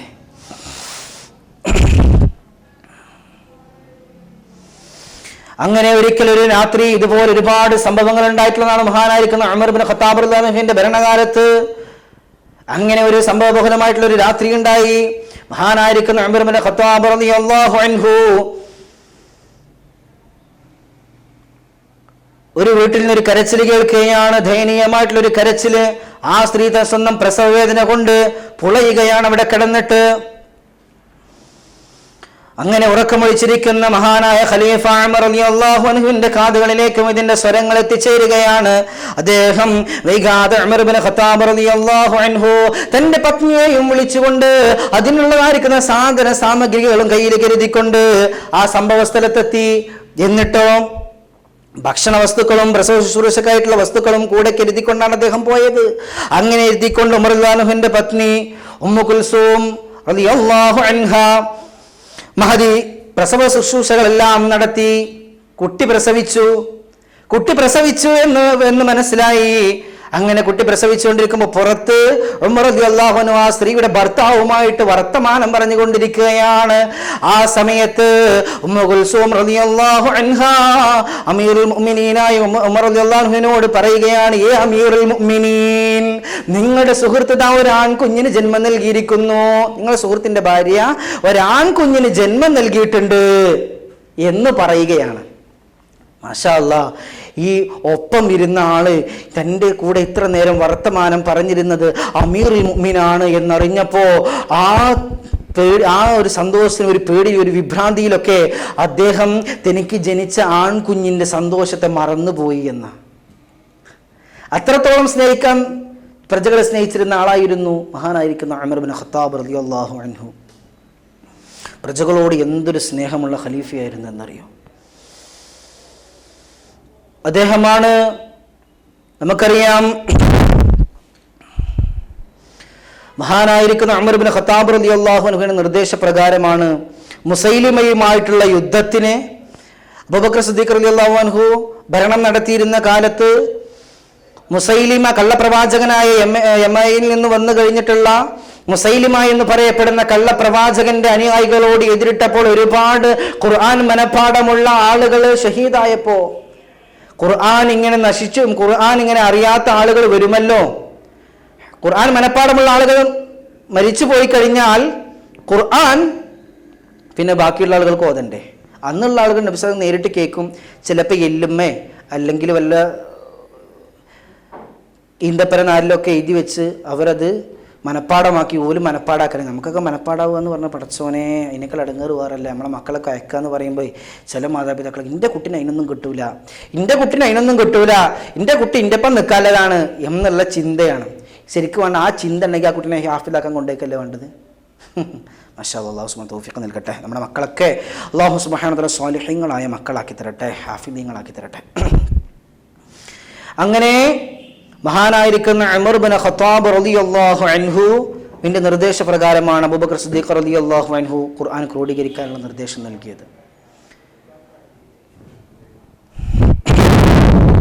അങ്ങനെ നമുക്കറിയാം, ഖുബൈബ് റളിയല്ലാഹു അൻഹുവിന്റെ ദയനീയമായിട്ടുള്ള കുരിശിൽ തറച്ചുകൊണ്ട് അദ്ദേഹത്തെ വെട്ടി നുറുക്കി കഷ്ണം കഷ്ണമാക്കിയിട്ട് മുശ്രിക്കീങ്ങൾ അദ്ദേഹത്തെ വെട്ടിക്കൊണ്ട് കഷ്ണങ്ങളാക്കിയപ്പോ അത് കണ്ടിട്ട് ഇസ്ലാമിലേക്ക് വന്ന ഒരാളാണ് സഈദ് റളിയല്ലാഹു അൻഹു. അദ്ദേഹം പിന്നെ ജീവിതം വെറും ഇസ്ലാമിലായിട്ട് തീർത്ത ആളായിരുന്നു സഈദ് റളിയല്ലാഹു അൻഹു. പല കാര്യങ്ങൾക്കും ഉമർ റളിയല്ലാഹു അൻഹു വിശദാംശങ്ങൾ, അതിന് പറ്റിയതായിരിക്കുന്ന മറുപടികൾ, തക്ക പരിഹാരങ്ങളൊക്കെ ചോദിച്ച് മനസ്സിലാക്കിയിരുന്നത് സഈദ് റളിയല്ലാഹു അൻഹുവിനോടായിരുന്നു. അങ്ങനെ ഒരിക്കൽ ഉമർ റളിയല്ലാഹു അൻഹു പറഞ്ഞു, സഈദ് റളിയല്ലാഹു അൻഹുവിനെ ഹിംസിലെ ഗവർണറായി നിയമിക്കുകയാണ് അങ്ങേ എന്ന് പറഞ്ഞു മഹാനായ സഈദ് റളിയല്ലാഹു അൻഹുവിനോട്. സഈദ് റളിയല്ലാഹു അൻഹു കൊടുത്ത മറുപടി, അതിന് മാത്രം എന്നോട് ആവശ്യപ്പെടരുത്. സഈദ് റളിയല്ലാഹു അൻഹു ഉമർ റളിയല്ലാഹു അൻഹു പറഞ്ഞത്. അപ്പോൾ ഉമർ റളിയല്ലാഹു അൻഹു ചോദിക്കുകയാണ്, ഈ ബാധിച്ച ചുമതലകളെല്ലാം എൻ്റെ ചുമലിലേറ്റി നിങ്ങൾ ഒഴിഞ്ഞു മാറുകയാണോ എന്ന് ഉമർ റളിയല്ലാഹു അൻഹു കുപിതനായിക്കൊണ്ട് ചോദിച്ചപ്പോൾ അദ്ദേഹം തിരിച്ചു മറുപടി കൊടുക്കുകയാണ്, എന്നാൽ ഞാൻ ഏറ്റുകൊള്ളാം എന്ന് പറയുകയാണ്. അങ്ങനെ കാലങ്ങൾക്ക് ശേഷം, ഇതാണ് ശ്രദ്ധിക്കേണ്ടുന്നത്, നമ്മളൊരു ഭരണാധികാരി നിയമിക്കുമ്പോൾ ആ ഭരണാധികാരി എങ്ങനെ നിയമിക്കണമെന്ന് കാണിച്ചു തരികയാണ്. അങ്ങനെ ഒരു ഗവർണറായിട്ട് നിയമിച്ചു. അങ്ങനെ കാലങ്ങൾക്ക് ശേഷം ഹിംസിൽ നിന്ന് കുറച്ച് ആളുകൾ, ആ ഹിംസ് എന്ന് പറയുന്ന രാജ്യത്ത് നിന്ന് കുറച്ച് ആളുകൾ ഉമർ റളിയല്ലാഹു അൻഹുവിനെ കാണാനായിട്ട് വന്നപ്പോൾ ഉമർ റളിയല്ലാഹു അൻഹു കുശലാന്വേഷണങ്ങൾക്കൊക്കെ ശേഷം ഉമർ റളിയല്ലാഹു അൻഹു ചോദിച്ചു, നിങ്ങളുടെ നാട്ടിലെ ദരിദ്രനായിട്ടുള്ള ആളുകളുടെ ലിസ്റ്റ് ഒന്ന് തയ്യാറാക്കണം. എന്തിനറിയോ? ആ നാട് എങ്ങനെ വികസിക്കണേ, എത്രത്തോളം ഉണ്ട് എന്നുള്ളതെന്ന് അറിയാൻ വേണ്ടിയിട്ടാണ്. പക്ഷേ ആ ലിസ്റ്റിൽ ഒരു പേര് കണ്ടിട്ട് ഉമർ റളിയല്ലാഹു അൻഹു കരഞ്ഞുപോയി. ആ ലിസ്റ്റിൽ ഏറ്റവും ദരിദ്രനായി കിടക്കുന്ന ആള് അത് സഈദ് റളിയല്ലാഹു അൻഹു ആയിരുന്നു. ആ നാട്ടിലെ ഗവർണർ, ഉമർ റളിയല്ലാഹു അൻഹു ഗവർണറാക്കിയ സഈദ് റളിയല്ലാഹു അൻഹു ആയിരുന്നു ആ നാട്ടിലെ ഏറ്റവും വലിയ പാവപ്പെട്ടവൻ. എന്നിട്ട് ഉമർ റളിയല്ലാഹു അൻഹു ചോദിച്ചു, നിങ്ങളുടെ ഗവർണർ സഈദിന്റെ പേരല്ലേ ഇത്? അതെ. അദ്ദേഹം ദരിദ്രനാണോ? അതെ. അദ്ദേഹമാണ് ഞങ്ങളുടെ കൂട്ടത്തിൽ ഏറ്റവും വലിയ ദരിദ്രൻ എന്ന് പറയുകയാണ്. അദ്ദേഹമാണ് ഞങ്ങളുടെ കൂട്ടത്തിൽ ഏറ്റവും വലിയ ദരിദ്രൻ എന്ന് പറഞ്ഞപ്പോ ഉമർ റളിയല്ലാഹു അൻഹു പൊട്ടിക്കരഞ്ഞു പോയി എന്ന അദ്ദേഹത്തിന്റെ വന്ന ആളുകളുടെ അടുത്തേക്ക് സഈദ് റളിയല്ലാഹു അൻഹുവിന് കൊടുക്കാൻ വേണ്ടിയിട്ട് കുറച്ച് ദിർഹം കൊടുത്തു എന്ന. സഈദ് റളിയല്ലാഹു അൻഹു ആ ദിർഹം കണ്ടിട്ട് വല്ലാതെ പേടിച്ചു പോയി. തൻ്റെ ഭാര്യയോട് പറഞ്ഞു, എൻ്റെ പരലോകം കളയാൻ വേണ്ടിയിട്ട് ഇഹലോകം വന്നിട്ടുണ്ട്. എൻ്റെ പരലോകം കളയാൻ വേണ്ടിയിട്ട് ഇഹലോകം എനിക്ക് മുന്നിട്ട് കൂടെ വന്നിട്ടുണ്ട്. ഞാൻ തട്ടി മാറ്റട്ടെ എന്ന് ഭാര്യയോട് ചോദിച്ചപ്പോൾ ഇതൊന്നും അറിയാത്ത ഭാര്യ പറഞ്ഞു, എന്ത് തട്ടി അങ്ങനെ തന്ന പൈസ മുഴുവനും സദഖ ചെയ്തു എന്ന. നമ്മളെ കൊണ്ട് കഴിയുമോ? ദരിദ്രനായിട്ട് ജീവിച്ചവരാ നമ്മുടെ ഹബീബ് അടക്കം. കുന്നോളം സ്വർണം കൊടുക്കാമെന്ന് പറഞ്ഞിട്ടും നമ്മുടെ ഹബീബ് അതൊന്നും വേണ്ട എന്ന് പറഞ്ഞിട്ട് ദരിദ്രനായിക്കൊണ്ട് ജീവിച്ചവനാണ് ഹബീബന മുഹമ്മദ് മുസ്തഫ. വിശപ്പിൻ്റെ കാഠിന്യം കൊണ്ട് പള്ളയിൽ കല്ല് വെച്ച് കിട്ടിയവനാണ് നമ്മുടെ ഹബീബ്, താജ്ദാരെ മദീന നബി മുഹമ്മദ് മുസ്തഫ സല്ലല്ലാഹു അലൈഹി വസല്ലം. അങ്ങനെ ഒരുപാട് സംഭവബഹുലമായിട്ടുള്ള സംഭവങ്ങൾ ഉമർ റളിയല്ലാഹു അൻഹുവിൻ്റെ ജീവിതത്തിൽ കഴിഞ്ഞു പോയിട്ടുണ്ട്. മഹാനായിരിക്കുന്ന ഉമർ റളിയല്ലാഹു അൻഹു അദ്ദേഹത്തെക്കുറിച്ച് പറയുകയാണെങ്കിൽ, അദ്ദേഹത്തിൻ്റെ ഇസ്ലാമിലേക്ക് നീതിമാനായിട്ടുള്ള ഭരണാധികാരിയാവുന്നതിന് മുമ്പ്, ഇസ്ലാമിലേക്ക് വരുന്നതിന് മുമ്പ് അദ്ദേഹം കള്ളും കുടിച്ചുകൊണ്ട്, അദ്ദേഹം സ്വർണ്ണ കുപ്പായം ഇട്ടുകൊണ്ട് കുതിരപ്പുറത്ത് കയറി വരുന്നത് കാണാൻ വേണ്ടിയിട്ട് തരുണീമണികൾ വരി നിന്നിരുന്നു എന്നാണ്. എവിടെ പോയി ഇന്നത്തെ ഫ്രീക്കൊക്കെ? അതൊന്നും ഒന്നുമല്ല. സ്വർണ്ണക്കുപ്പായ ഇട്ടുകൊണ്ട് കള്ളും കുടിച്ചുകൊണ്ട് കുതിരപ്പുറത്ത് കയറി വരുന്ന ഉമറിനെ കാണാൻ വേണ്ടിയിട്ട് അതിൻ്റെ സൗന്ദര്യം കൊണ്ട് തരുണീമണികൾ വഴിയിൽ നിന്നിരുന്നു എന്നാണ്. കഴിയുമോ? ഉമർ ബിൻ ഖത്താബ് റളിയല്ലാഹു അൻഹു അത്രയും വലിയ ഉമർ. അതുപോലെ തന്നെ ഉമർ റളിയല്ലാഹു അൻഹു വാളിന് മൂർച്ച നോക്കുന്നത് എങ്ങനെയാണെന്നറിയോ? ഒട്ടകത്തിൻ്റെ യാത്രക്കാരായിട്ടുള്ള ആരെങ്കിലും പോകുന്നുണ്ടെങ്കിൽ അവരെ തടഞ്ഞു നിർത്തിയിട്ട് അവരുടെ തൻ്റെ വാളുകൊണ്ട് അവരുടെ ഒട്ടകത്തിൻ്റെ കഴുത്തിലേക്ക് ഒരു വെട്ട് കൊടുക്കും. ഒറ്റ വെട്ട് കൊണ്ട് കഴുത്ത് താഴെ വീണ് കഴിഞ്ഞാൽ ആ വാൾ നല്ലതാണ്, മൂപ്പർ ഉപയോഗിക്കും, ഇല്ലെങ്കിൽ അത് ഒഴിവാക്കും. അത്രക്ക് ക്രൂരനായി നടന്നിരുന്ന മഹാനായ ഉമർ ബിൻ ഖത്താബ് റളിയല്ലാഹു അൻഹു ഇസ്ലാമിന്റെ വാതായനത്തിലേക്ക് വന്നതിന് ശേഷം അദ്ദേഹം ഇത്തരത്തിലുള്ള ഒരു ഭരണാധികാരിയായി മാറിയിട്ടുണ്ടെങ്കിൽ പിന്നെ എന്തുകൊണ്ടാണ് നർക്കോട്ടിക് ജിഹാദ് എന്നൊക്കെ പറഞ്ഞുകൊണ്ട് മുസ്ലിങ്ങളെ തരം താഴ്ത്തുന്ന രീതിയിലേക്ക് ഇത് മാറുന്നത്? നമ്മൾ ആലോചിക്കേണ്ട വിഷയമാണത്. മുസ്ലിങ്ങളെ തരം താഴ്ത്തിക്കൊണ്ട് ജീവിക്കുന്ന സമൂഹം എങ്ങനെ വന്നു? ഇസ്ലാം അതിനെ കൽപ്പിച്ചിട്ടില്ല, മുസ്ലിങ്ങൾ അത് പറയുന്നുമില്ല. അല്ലാഹു സുബ്ഹാനഹു വ തആല നമുക്ക് നല്ല ഭരണാധികാരികളെ നൽകി അനുഗ്രഹിക്കട്ടെ. ഒരിക്കൽ ഒരു സംഭവം പറയുകയാണെങ്കിൽ, മഹാനായ ഉമർ ഇബ്നു ഖത്താബ് റളിയല്ലാഹു അൻഹു തന്റെ കുടുംബത്തെ പോലും മറന്നുകൊണ്ട് ജോലി ചെയ്തിരുന്ന ആളായിരുന്നു. ഒരിക്കൽ മദീനയിൽ വല്ലാത്ത ക്ഷാമം നേരിട്ടു. വെള്ളം കുടിക്കാനുള്ള വസ്ത്രങ്ങളില്ല, ഒന്നുമില്ലാത്ത ക്ഷാമം നേരിട്ടപ്പോ ഗവർണർ കത്തെഴുതി മഹാനായ ഉമർ റളിയല്ലാഹു അൻഹു, ഭക്ഷണമൊന്നും ആർക്കും കഴിക്കാനില്ല. അങ്ങനെ ഇവിടെ നിന്നൊക്കെ ഗവർണർ ഒരുപാട് ഭക്ഷണങ്ങളും വസ്ത്രങ്ങളും എല്ലാതും മദീനയിലേക്ക് ധാരധാരയായി ഒഴുകിയെത്തി. അങ്ങനെ ഒഴുകിയെത്തിയപ്പോ എല്ലാ വീടുകളിലേക്കും ഭക്ഷണം കൊടുക്കാൻ വേണ്ടി അദ്ദേഹം 3 ദിവസം അദ്ദേഹം പോലും ഭക്ഷണം കഴിച്ചിട്ടുണ്ടായിരുന്നില്ല. എന്നിട്ട് പോലും അദ്ദേഹം എല്ലാ വീടുകൾക്കും ഭക്ഷണം എത്തിച്ചു. എന്നിട്ട് അദ്ദേഹം അരവയർ നിറച്ചു. അദ്ദേഹം നിറച്ചത് മുഴുവയറല്ല, അരവയറ്. എന്നിട്ട് അപ്പോഴാണ് അദ്ദേഹത്തിന് ഓർമ്മ വന്നത്. തന്റെ ഭൃത്യനെ വിളിച്ചുകൊണ്ട് പറയുകയാണ്, അവിടെ എൻ്റെ വീട്ടിലേക്ക് ഞാൻ പോയിട്ട് 3 ദിവസമായിട്ടുണ്ട്, അവിടെ ആരും ഭക്ഷണം കഴിച്ചിട്ടുണ്ടാവില്ല. ബാക്കിയുള്ള ഒരു പിടി ഭക്ഷണം അദ്ദേഹം തൻ്റെ വീട്ടിലേക്ക് കൊടുത്തയച്ചു എന്ന്. ഒരു പിടി ഭക്ഷണം തൻ്റെ വീട്ടിലേക്ക് കൊടുത്തയച്ചു. എന്താണത് വീട്? ഒരു നീതിമാനായ ഭരണാധികാരി സ്വന്തം നാടിനുള്ള ആളുകൾക്ക് മുഴുവൻ കൊടുത്തതിന് ശേഷം വീട് നോക്കിയത്. മഹാനായിരിക്കുന്ന ഉമർ ഇബ്നു ഖത്താബ് റളിയല്ലാഹു അൻഹു. അല്ലാഹു സുബ്ഹാനഹു വ തആല അത്തരത്തിലുള്ള ഭരണാധികാരികളെല്ലാം നമുക്ക് നൽകിക്കൊണ്ട് ഒരു പ്രയാസവുമില്ലാതെ ജീവിക്കാൻ, നല്ല ഭരണാധികാരികളുടെ കൂടെ ജീവിക്കാനുള്ള ഭാഗ്യം നൽകി അനുഗ്രഹിക്കുമാറാകട്ടെ. അങ്ങനെ ഒരു ദിവസം വന്നെത്തുകയാണ്.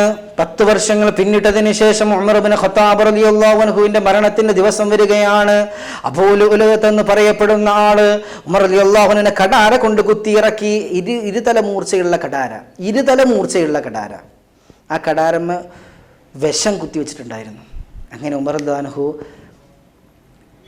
ഇമാമത്ത് നിൽക്കുമ്പോൾ, മുസ്ലിങ്ങൾ നിസ്കരിക്കുമ്പോൾ എന്തുണ്ടാവില്ല? പരിസരം ഒന്നും ഓർമ്മ ഉണ്ടാവില്ല. ഞമ്മക്കാണെങ്കിൽ പരിസരത്തില്ലതല്ലാതെ വേറെ ഒന്നും ഓർമ്മ ഉണ്ടാവില്ല. അങ്ങനെ നിസ്കരിക്കുന്ന സമയത്ത് ഉമർ റളിയല്ലാഹു അൻഹുവിനെ കുത്തി. പക്ഷേ ഉമർ തന്നെ ബാക്കിൽ നിൽക്കുന്ന ആളുകൾക്ക് പോലും അറിയില്ലായിരുന്നു എന്ത് ഉമർ റളിയല്ലാഹു അൻഹു കുത്തിയിട്ടുണ്ട് എന്ന്. ഉമർ റളിയല്ലാഹു അൻഹു ബുദ്ധിമുട്ടുള്ളതായിട്ട് അനുഭവപ്പെട്ടപ്പോൾ ഉമർ റളിയല്ലാഹു അൻഹു ബാക്കിലുള്ള ആളെ മുന്നിലേക്ക് നിർത്തി നിസ്കാരം തുടങ്ങാൻ ഞാൻ പറഞ്ഞു. എന്നിട്ട് പോലും ആരും അറിഞ്ഞിട്ടില്ല. കാരണം അവർക്ക് ആർക്കും എന്തില്ല, അതല്ല ചിന്ത. അവർ നിസ്കാരത്തിലേക്ക് ചെന്ന് കഴിഞ്ഞാൽ അള്ളാഹുവിലേക്ക് ലയിക്കുകയാണ്. പിന്നെ പുറം ലോകമായിട്ട് യാതൊരു ബന്ധമല്ല. ഞമ്മക്കാണെങ്കിൽ പുറം ലോകത്തല്ലാതെ വേറെ ആരോട്ടും ബന്ധമല്ല. അങ്ങനെയല്ലേ നമ്മളെ നിസ്കാരമൊക്കെ അല്ലേ? നമ്മുടെ നിസ്കാരമൊക്കെ ഇഖ്ലാസോടുകൂടി നിസ്കരിക്കാനുള്ള ഭാഗ്യം എനിക്കും നിങ്ങൾക്ക് അള്ളാഹു സുബ്ഹാനഹു നൽകി അനുഗ്രഹിക്കുമാറാകട്ടെ. അങ്ങനെ മസ്ജിദുൻ നബവിയിലെ രക്തസാക്ഷിയായിക്കൊണ്ട് ഉമറുൽ ഫാറൂഖ് റളിയല്ലാഹു അൻഹു മരണപ്പെടുകയാണ്. അദ്ദേഹം മരണപ്പെടുമ്പോൾ കടക്കാരനായിട്ടാണ് അദ്ദേഹം മരിക്കുന്നത്. നമ്മളൊക്കെ ഭരണാധികാരികൾ കോടീശ്വരന്മാരായിട്ടാണ് മരിക്കുന്നത്. ഒരു ചെറിയ വ്യത്യാസമുണ്ട്. അല്ലാഹു സുബ്ഹാനഹു നമ്മളെ എല്ലാം ഖബൂൽ ചെയ്ത് അനുഗ്രഹിക്കുമാറാകട്ടെ. ഒരുപാട് സമയമായി, ഇൻഷാ അല്ലാഹ് ഉദ്ദേശിച്ചതിനും സമയം കൂടുതലായി. അല്ലാഹു സുബ്ഹാനഹു വ തആല നാം പറയുന്നതും കേൾക്കുന്നതും എല്ലാവരും സ്വാലിഹായ അമലായി സ്വീകരിക്കുമാറാകട്ടെ. ഇൻഷാ അല്ലാഹ് നമുക്കിനി ദുആയിലേക്കും മറ്റുമൊക്കെ നമുക്ക് കടക്കാനുണ്ട്, ദുആ ചെയ്യാനുണ്ട്. അതുപോലെ തന്നെ നമുക്ക് കുറച്ച് സ്വലാത്തുകൾ, ദിക്റുകൾ, അദ്കാറുകൾ ചെല്ലാനുണ്ട്. അല്ലാഹു സുബ്ഹാനഹു വ തആല ഖബൂലാക്കട്ടെ. എല്ലാവരും നല്ലൊരു നീതിമാനായിട്ടുള്ള ഭരണാധികാരിയെ നമുക്ക് വേണ്ടിക്കൊണ്ട് ആവശ്യപ്പെടുക, അള്ളാഹുവിലേക്ക് ആവശ്യപ്പെടുക. നമ്മളെപ്പോഴും ദുആ ചെയ്യുന്നതാണ്, ഇയ്യാക നഅ്ബുദു വ ഇയ്യാക നസ്തഈൻ. അള്ളാഹുവേ, നിന്നോട് ഞങ്ങൾ സഹായം ചോദിക്കുന്നു, നിന്നെ ഞങ്ങൾ ആരാധിക്കുന്നു. നമ്മൾ അള്ളാഹുവിന് സഹായം ചോദിക്കുന്നുണ്ട്. ഫാത്തിഹ ഏറ്റവും വലിയതായിട്ടുള്ള ഒരു ദുആയും കൂടിയാണ്. അപ്പം നമ്മൾ എല്ലാ ദുആയിലും അത്തരത്തിലൊരു ഭരണാധികാരിയെ ആവശ്യപ്പെടുക. അല്ലാഹു സുബ്ഹാനഹു തൗഫീഖ് നൽകട്ടെ. അല്ലാഹു സുബ്ഹാനഹു തൗഫീഖ് നൽകി അനുഗ്രഹിക്കുമാറാകട്ടെ എന്ന് പറഞ്ഞുകൊണ്ട് ഞാൻ എൻ്റെ വാക്കുകൾ ഉപസംഹരിക്കുന്നു. വാഖിറു ദഅവാനാ അൽഹംദുലില്ലാഹി റബ്ബിൽ ആലമീൻ. അസ്സലാമു അലൈക്കും വറഹ്മത്തുള്ളാഹി തആല വബറകാതുഹു. ഇൻഷാ അല്ലാഹ് ഇനി നമുക്ക് ദുആയിലേക്കാണ് പ്രവേശിക്കാനുള്ളത്. ഒരുപാട് ആളുകൾ ദുആ കൊണ്ട് വസിയത്ത് ചെയ്ത ഒരുപാട് ആളുകളുണ്ട്. ഒരുപാട് ആളുകൾ തൻ്റെ മകൻ്റെ രോഗം ശിഫയാക്കാൻ വേണ്ടിയിട്ടും മക്കളുടെ രോഗം ശിഫയാക്കാൻ വേണ്ടിയിട്ടും പേരക്കുട്ടികളുടെ രോഗം ശിഫയാക്കാൻ വേണ്ടിയിട്ടും സ്വന്തം രോഗം ശിഫയാക്കാൻ വേണ്ടിയിട്ടും ഹോസ്പിറ്റലിൽ കടന്നിട്ട് ഒരുപാട് ആളുകൾ വിളിക്കുന്നുണ്ട്. ഒരുപാട് ആളുകൾ, ചിലർക്ക് ബ്ലഡ് ഇല്ലാത്തത് കാരണത്താൽ, രക്തം ശരീരത്തിൽ ഇല്ലാത്ത കാരണത്താൽ അങ്ങനെ കഷ്ടപ്പെടുന്ന ഒരുപാട് ആളുകളുണ്ട്. ഓപ്പറേഷൻ തിയേറ്ററിൽ കടന്നിട്ട് ഒരുപാട് ആളുകൾ വിളിക്കുന്നുണ്ട്. നമ്മുടെ ഗ്രൂപ്പുകളിലൊക്കെ ഒരുപാട് ആളുകൾ നിരന്തരം വിളിച്ചുകൊണ്ടിരിക്കുന്നുണ്ട്, ദുആ വസീയത്ത് ചെയ്തുകൊണ്ടിരിക്കുന്നുണ്ട്. അല്ലാഹു സുബ്ഹാനഹു വ തആല എല്ലാം കബൂലാക്കട്ടെ. എല്ലാ രോഗങ്ങൾക്കും അല്ലാഹു സുബ്ഹാനഹു ഷിഫ നൽകി അനുഗ്രഹിക്കട്ടെ. അല്ലാഹു ആണ് എല്ലാം ഷിഫയാക്കുന്ന ആൾ. നമ്മൾ അല്ലാഹുവിനോട് ദുആ ചെയ്യുക, അല്ലാഹു സ്വീകരിക്കും. അല്ലാഹു അല്ലാതെ വേറെ ഷിഫക്കർഹം വേറെല്ലല്ലോ. ഇൻഷാ അല്ലാഹ് ഓരോ ദിക്റുകളും അദ്കാറുകളും ഇൻഷാ അല്ലാഹ് നമ്മൾ കുറച്ച് ദിക്റുകൾ മാത്രമേ ചെല്ലുന്നുള്ളൂ. കാരണം ഈ ദിക്റ് ചെല്ലുന്നത് എന്തിനാണെന്ന് വെച്ച് കഴിഞ്ഞാൽ, നമ്മൾ ഒരുപാട് ആളുകൾ ദിക്റ് മുന്നേ ചെല്ലുന്നത് നമ്മുടെ പാപങ്ങൾ പുറത്തു കിട്ടാനും നമ്മിലേക്ക് ആളുകൾ വരാനൊക്കെ വേണ്ടിയിട്ടാണ്, അള്ളാഹുവിലേക്ക് ഒരു അടുപ്പുണ്ടാകാൻ വേണ്ടിയിട്ട്. ആ ദിക്റൊക്കെ ചെല്ലുമ്പോൾ ചിലപ്പോൾ ചില ആളുകൾ ഉറങ്ങി തൂങ്ങിയിരിക്കുകയാണെങ്കിലേ അവർക്കൊരു ചെറിയ ബോധമൊക്കെ ഉണ്ടാവും എന്ത് ആണ് എന്നുള്ളത്. അതാണ് മൈക്കും പീഡൊക്കെ മാറ്റിയിട്ട് ഇങ്ങനെ ചെറിയ മൈക്ക് ഉപയോഗിച്ചിരിക്കാൻ തന്നെ കാരണം. എനിക്ക് ഇരുന്ന് ദുആ ചെയ്യുന്നതാണ് ഇഷ്ടം. അതുകൊണ്ട് ഇൻഷാ അല്ലാഹ് നമുക്ക് ഇനി ദുആയിലേക്ക് കടക്കണം. ഇൻഷാ അല്ലാഹ് ഒരുപാട് പിഞ്ചു മക്കൾ, ഒരുപാട് കൊറോണ വന്നിട്ടും ഒക്കെ ആയിട്ട് ഒരുപാട് ആളുകൾ ദുആ കൊണ്ട് വസീയത്ത് ചെയ്ത ഒരുപാട് ആളുകളുണ്ട്. ഇൻഷാ അല്ലാഹ് ഒക്കെ വേണ്ടി കൂടി ദുആ ചെയ്യുക. അതിന് മുമ്പ് തുടക്കത്തിലായിക്കൊണ്ട് അസ്തഗ്ഫിറുല്ലാഹ് എന്നുള്ള ദിക്ർ നമ്മൾ ചെല്ലേണ്ടതുണ്ട്. ഒരു ചെറിയ തവണ, ഒരു 11 തവണ നമ്മൾ അസ്തഗ്ഫിറുല്ലാഹ് ചെല്ലുക. അസ്തഗ്ഫിറുല്ലാഹൽ അലീം, അസ്തഗ്ഫിറുല്ലാഹൽ അലീം. അള്ളാഹുവിൻ്റെ പാപങ്ങളൊക്കെ നീ പുറത്തരണ പടച്ചോനേ എന്നാണ്. അത് മനസ്സിലാലോചിക്കും വേണം, വെറുതെ ഇരുന്നാണ് കേൾക്കണ്ട. അത് മനസ്സിലാലോചിക്കുമാണ്. എന്നിട്ട് പടച്ചോനോട് പറയുക, അസ്തഗ്ഫിറുല്ലാഹൽ അലീം, പടച്ചോൻ്റെ പാപങ്ങൾ നീ പുറത്തരണ അല്ലാ. ഒരടിമ ചെയ്യുന്ന ദുആ പടച്ചോൻ തട്ടിക്കളയണമെന്നുണ്ടെങ്കിൽ അതിന് ആ അടിമ തന്നെയാണ് കാരണം. സാധാരണ ഒരു അടിമ അള്ളാഹിനോട് ദുആ ചെയ്താൽ അള്ളാഹുവിന് തട്ടിക്കളയുന്ന ലജ്ജയാണ്. ഇൻഷാ അല്ലാഹ് ഒരു മജ്ലിസുൽ ഇൽമ് എന്ന് പറയുന്ന, ഇൽമിൻ്റെ മജ്ലിസ് എന്ന് പറയുന്നത് അത് അല്ലാഹു സുബ്ഹാനഹു വ തആലയ്ക്ക് ഏറ്റവും ഇഷ്ടമുള്ള മജ്ലിസാണ്. സ്വർഗത്തിൻ്റെ പൂങ്കാവനത്തിൽപ്പെട്ടൊരു പൂന്തോപ്പല്ലേ അല്ലേ? സ്വർഗം പലതരത്തിലുണ്ട്. ഉമ്മാൻ്റെ കാലിൻ്റെ ചോട്ടിലാണ് സ്വർഗം എന്ന് പറഞ്ഞിട്ടുണ്ട്. മാബൈന ബൈത്തി വ മിമ്പരി റൗളത്തും മിൻ റിയാദിൽ ജന്ന. അതുപോലെ തന്നെ മജ്ലിസുൽ ഇൽമ് റൗളത്തും മിൻ റിയാദിൽ ജന്ന. അങ്ങനെ ഒരുപാട് സ്വർഗത്തെക്കുറിച്ച് വിവരിച്ചതിൽ സ്വർഗത്തിൻ്റെ പൂന്തോപ്പിൽ എന്ന് വിശേഷിപ്പിച്ചത് മജ്ലിസുൽ ഇൽമാണ്. അങ്ങനെ ഒരുപാടുണ്ട് മജ്ലിസുൽ ഇൽമിൻ്റെ ശ്രേഷ്ഠതകൾ. നബി സ്വല്ലല്ലാഹു അലൈഹി വസല്ലം പറഞ്ഞിട്ടുണ്ട്, ഭൂമിയിലെ സ്വർഗം ആർക്കെങ്കിലും, സ്വർഗത്തിലൂടെ നടക്കാൻ ആർക്കെങ്കിലും ആഗ്രഹമുണ്ടെങ്കിൽ അവൻ ഇൽമിൻ്റെ മജ്ലിസിൽ പോയിരുന്നു കൊള്ളട്ടെ എന്ന് പറഞ്ഞ ഹദീസുകളുണ്ട്. മറ്റു ചില ഹദീസുകളിൽ നമുക്ക് കാണാൻ സാധിക്കും, ഒരിക്കൽ നബി സല്ലല്ലാഹു അലൈഹി വസല്ലമ തങ്ങൾ ഒരു പള്ളിയിൽ നടന്നു പോകുമ്പോൾ ഒരു ഭാഗത്ത് കുറച്ച് ആളുകൾ ദിക്ർ ചെല്ലുന്നുണ്ട്. മുസ്ലിങ്ങൾ പറഞ്ഞു, ഇത് ഏറ്റവും നല്ല മജ്ലിസാണ്, നല്ല മജ്ലിസാണെന്ന് പറഞ്ഞു.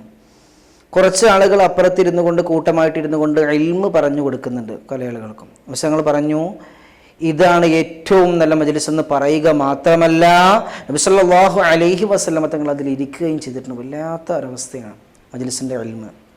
ഒരിക്കൽ നബി സല്ലല്ലാഹു അലൈഹി വസല്ലം തങ്ങൾ ഇൽമ് പറഞ്ഞു കൊടുക്കുന്ന മജ്ലിസിൽ 3 ആളുകൾ വന്നു. അതിൽ ഒന്നാമത്തെ ആള് കണ്ട ഉടനെ നേരിട്ട് കയറിയിരുന്ന് ശ്രദ്ധയോടുകൂടി ക്ലാസ് കേൾക്കുന്നുണ്ട്. രണ്ടാമത്തെ ആള് വരണോ വരണ്ടേ എന്ന് കരുതിയിട്ട് ഇങ്ങനെ മടിച്ച് നിന്നിട്ട് അയാളൊന്ന് കയറിയിരുന്നു. മൂന്നാമത്തെ ആൾ തിരിഞ്ഞാണ് പോയി കളഞ്ഞു. ക്ലാസ്സൊക്കെ കഴിഞ്ഞതിന് ശേഷം നബി സ്വല്ലല്ലാഹു അലൈഹി വസല്ലം പറഞ്ഞു, ഈ 3 ആളുകളെ സംബന്ധിച്ച് ഞാനൊന്ന് കാര്യം പറഞ്ഞു തരട്ടെ. ഒന്നാമത്തെ ആൾ ഒന്നും കാര്യം നോക്കാതെ നേരിട്ട് കയറിയിരുന്നു, ക്ലാസ് ശ്രദ്ധയോടെ കൂടി കേട്ടു. അയാൾ അല്ലാഹു സുബ്ഹാനഹു വ തആലയുടെ ഏറ്റവും അടുത്ത ആളുകൾപ്പെട്ട ആളാണ്.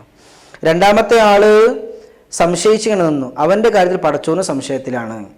മൂന്നാമത്തെ ആൾ എന്ന് സൂചിപ്പിച്ചത് അവനെ പടച്ചോൻ തള്ളിക്കളഞ്ഞിട്ടുണ്ട്, ഒഴിവാക്കിയിട്ടുണ്ട്. അപ്പം അത്തരത്തിൽ ഇൽമിൻ്റെ മജ്ലിസിനേക്ക് വലിയതായ പ്രാധാന്യമുണ്ട്. ഇൽമിൻ്റെ മജ്ലിസിനേക്ക് ഇൻഷാ അല്ലാഹ് അസ്തഗ്ഫിറുല്ലാഹ് മനസ്സിലാലോചിച്ചുകൊണ്ട് കൃത്യമായിട്ട് പറയാം. അപ്പം അങ്ങനത്തുള്ള ഇൽമിൻ്റെ മജ്ലിസ് കഴിഞ്ഞതിന് ശേഷമുള്ള ഒരു ദുആയാണ് നമ്മൾ നടത്തുന്നത്. അപ്പോൾ ആ ദുആക്ക് അത്രത്തോളം പ്രാധാന്യം ഉണ്ടാകും. സ്വർഗത്തിലിരുന്നു കൊണ്ട് നമ്മൾ ദുആ ചെയ്യുന്നത്. അല്ലാഹു സുബ്ഹാനഹു വ തആല ഖബൂലാക്കട്ടെ. എല്ലാവരും ഒരു 11 പ്രാവശ്യം അസ്തഗ്ഫിറുല്ലാഹ് അസ്തഗ്ഫിറുല്ലാഹൽ അലീം അസ്തഗ്ഫിറുല്ലാഹൽ അലീം അസ്തഗ്ഫിറുല്ലാഹൽ അലീം അസ്തഗ്ഫിറുല്ലാഹൽ അലീം അസ്തഗ്ഫിറുല്ലാഹൽ അലീം അസ്തഗ്ഫിറുല്ലാഹൽ അലീം അസ്തഗ്ഫിറുല്ലാഹൽ അലീം അസ്തഗ്ഫിറുല്ലാഹൽ അലീം അസ്തഗ്ഫിറുല്ലാഹൽ അലീം അസ്തഗ്ഫിറുല്ലാഹൽ അലീം അസ്തഗ്ഫിറുല്ലാഹൽ അലീം. ഇനി നമുക്ക് ചെല്ലാനുള്ളത് ഒരു 11 സ്വലാത്ത് എങ്ങനെ ചെല്ലിയാലും കൂലിയ. മറ്റൊരാൾ കാണാൻ വേണ്ടിയിട്ട് ഒന്ന് നമ്മൾ സ്വലാത്തമാരെടുത്ത് ഇങ്ങനെ ചെല്ലുന്നുണ്ടെന്ന് കാണാൻ വേണ്ടിയിട്ട് മറ്റൊരാളെ മുന്നിൽ നിങ്ങോട്ട് സല്ലല്ലാഹു അലൈഹി മുഹമ്മദ് സല്ലല്ലാഹു അലൈഹി വസല്ലം എന്നാണ് ചെല്ലി വിചാരിച്ചത്. അതിനും കൂലി തന്നെയാണ്. ഒരു സ്വലാത്ത് ചൊല്ലിക്കഴിഞ്ഞാൽ അവനിക്ക് 10 തിന്മകളെ അവൻ ചെയ്ത തിന്മകളെ അല്ലാഹു സുബ്ഹാനഹു വ തആല മായ്ച്ചു കളയുന്ന, 10 നന്മകൾ പകരം വെക്കുന്നതാണ്, 10 ദറജ അവന് സ്വർഗത്തിൽ ഉയർത്തപ്പെടുന്ന വല്ലാത്ത കൂലിയാണ് സ്വലാത്തിനൊക്കെ. നമ്മുടെ ഹബീബ് താജ്ദാരെ മദീനയുടെ രാജകുമാരൻ അല്ലാഹു സുബ്ഹാനഹു വ തആല സ്വപ്നത്തിൽ ഒരു നോക്ക് കാണാനുള്ള ഭാഗ്യം നമുക്ക് നൽകട്ടെ. ചൊല്ലിക്കോളും സ്വലാത്ത്. സല്ലല്ലാഹു അലാ മുഹമ്മദ് സല്ലല്ലാഹു അലൈഹി വസല്ലം സല്ലല്ലാഹു അലാ മുഹമ്മദ് സല്ലല്ലാഹു അലൈഹി വസല്ലം സല്ലല്ലാഹു അലാ മുഹമ്മദ് സല്ലല്ലാഹു അലൈഹി വസല്ലം സല്ലല്ലാഹു അലാ മുഹമ്മദ് സല്ലല്ലാഹു അലൈഹി വസല്ലം സല്ലല്ലാഹു അലാ മുഹമ്മദ് സല്ലല്ലാഹു അലൈഹി വസല്ലം സല്ലല്ലാഹു അലാ മുഹമ്മദ് സല്ലല്ലാഹു അലൈഹി വസല്ലം സല്ലല്ലാഹു അലാ മുഹമ്മദ് സല്ലല്ലാഹു അലൈഹി വസല്ലം സല്ലല്ലാഹു അലാ മുഹമ്മദ് സല്ലല്ലാഹു അലൈഹി വസല്ലം സല്ലല്ലാഹു അലാ മുഹമ്മദ് സല്ലല്ലാഹു അലൈഹി വസല്ലം സല്ലല്ലാഹു അലാ മുഹമ്മദ് സല്ലല്ലാഹു അലൈഹി വസല്ലം അല്ലാഹുമ്മ സല്ലി അലാ മുഹമ്മദ് യാ റബ്ബി സല്ലി അലൈഹി വസല്ലിം. ഇനി ഇൻഷാ അല്ലാഹ് നമുക്കൊരു ലാ ഇലാഹ ഇല്ലല്ലാഹ് ചൊല്ലാനാണ്. ലാ ഇലാഹ ഇല്ലല്ലാഹ് വെറുതെ നാവുകൊണ്ട് ചൊല്ലിയിട്ട് കാര്യമില്ല. അല്ലാഹു അല്ലാതെ ആരാധനക്ക് അർഹനില്ല എന്നുള്ളത് നമ്മൾ മനസ്സിൽ ഉറപ്പിച്ച് ചെല്ലണം. അപ്പോഴേ ലാ ഇലാഹ ഇല്ലല്ലാഹ് കൂലി കിട്ടുള്ളൂ ഇൻഷാ അല്ലാഹ്. അതുകൊണ്ട് ചൊല്ലിക്കോളും ലാ ഇലാഹ ഇല്ലല്ലാഹ് ലാ ഇലാഹ ഇല്ലല്ലാഹ് ലാ ഇലാഹ ഇല്ലല്ലാഹ് ലാ ഇലാഹ ഇല്ലല്ലാഹ് ലാ ഇലാഹ ഇല്ലല്ലാഹ് ലാ ഇലാഹ ഇല്ലല്ലാഹ് ലാ ഇലാഹ ഇല്ലല്ലാഹ് ലാ ഇലാഹ ഇല്ലല്ലാഹ് ലാ ഇലാഹ ഇല്ലല്ലാഹ് ലാ ഇലാഹ ഇല്ലല്ലാഹ് ലാ ഇലാഹ ഇല്ലല്ലാഹ്. മാഷാ അല്ലാഹ്. ഇനി ഇൻഷാ അല്ലാഹ് നമുക്ക് ദുആയിലേക്ക് കിടക്കാം. ഇൻഷാ അല്ലാഹ് ദുആ ചെയ്യുമ്പോൾ ഓരോരുത്തർ അവരുടെ മനസ്സിലുള്ള ഒരുപാട് ആളുകൾ ദുആകൾ വസീയത്ത് ചെയ്ത ആളുകളുണ്ട്. നമുക്കറിയാലോ, നമ്മുടെ അവസ്ഥ നമുക്കറിയാലോ. ഒരുപാട് ആളുകൾ മരണപ്പെട്ടവരുടെ പേരിലൊക്കെ ദുആ ചെയ്യാൻ പറഞ്ഞ ആളുകളുണ്ട്. ഇൻഷാ അല്ലാഹ് ഞാൻ പച്ച മലയാളത്തിലാണ് ദുആ ചെയ്യുന്നത്. കാരണം ഞാൻ കുറേ അറബി പറയുന്നു, അതിനനുസരിച്ച് നിങ്ങൾ ആമീൻ പറയുന്നുണ്ട്. ഇൻഷാ അല്ലാഹ് ബാങ്ക് കൊടുക്കുന്നുണ്ട്.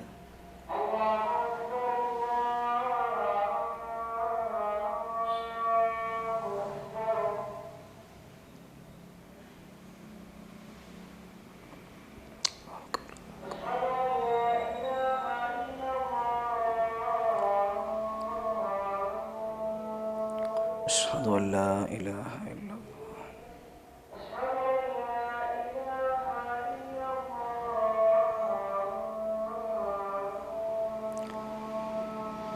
أشهد أن لا إله إلا الله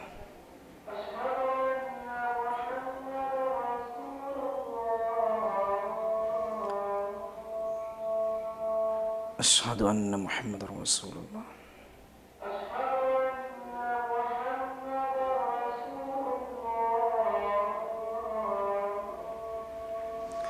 أشهد أن محمد رسول الله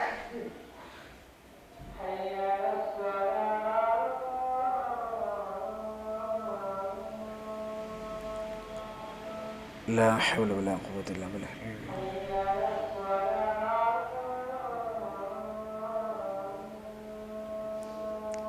لا حول ولا قوة إلا بالله.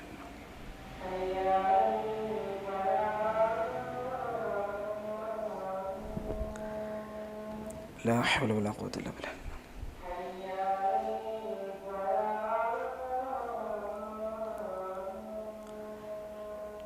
لا حول ولا قوة إلا بالله.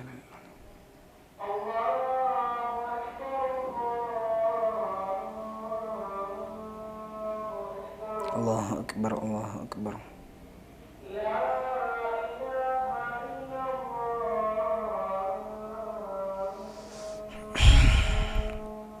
لا إله إلا الله محمد رسول الله صلى الله عليه وسلم.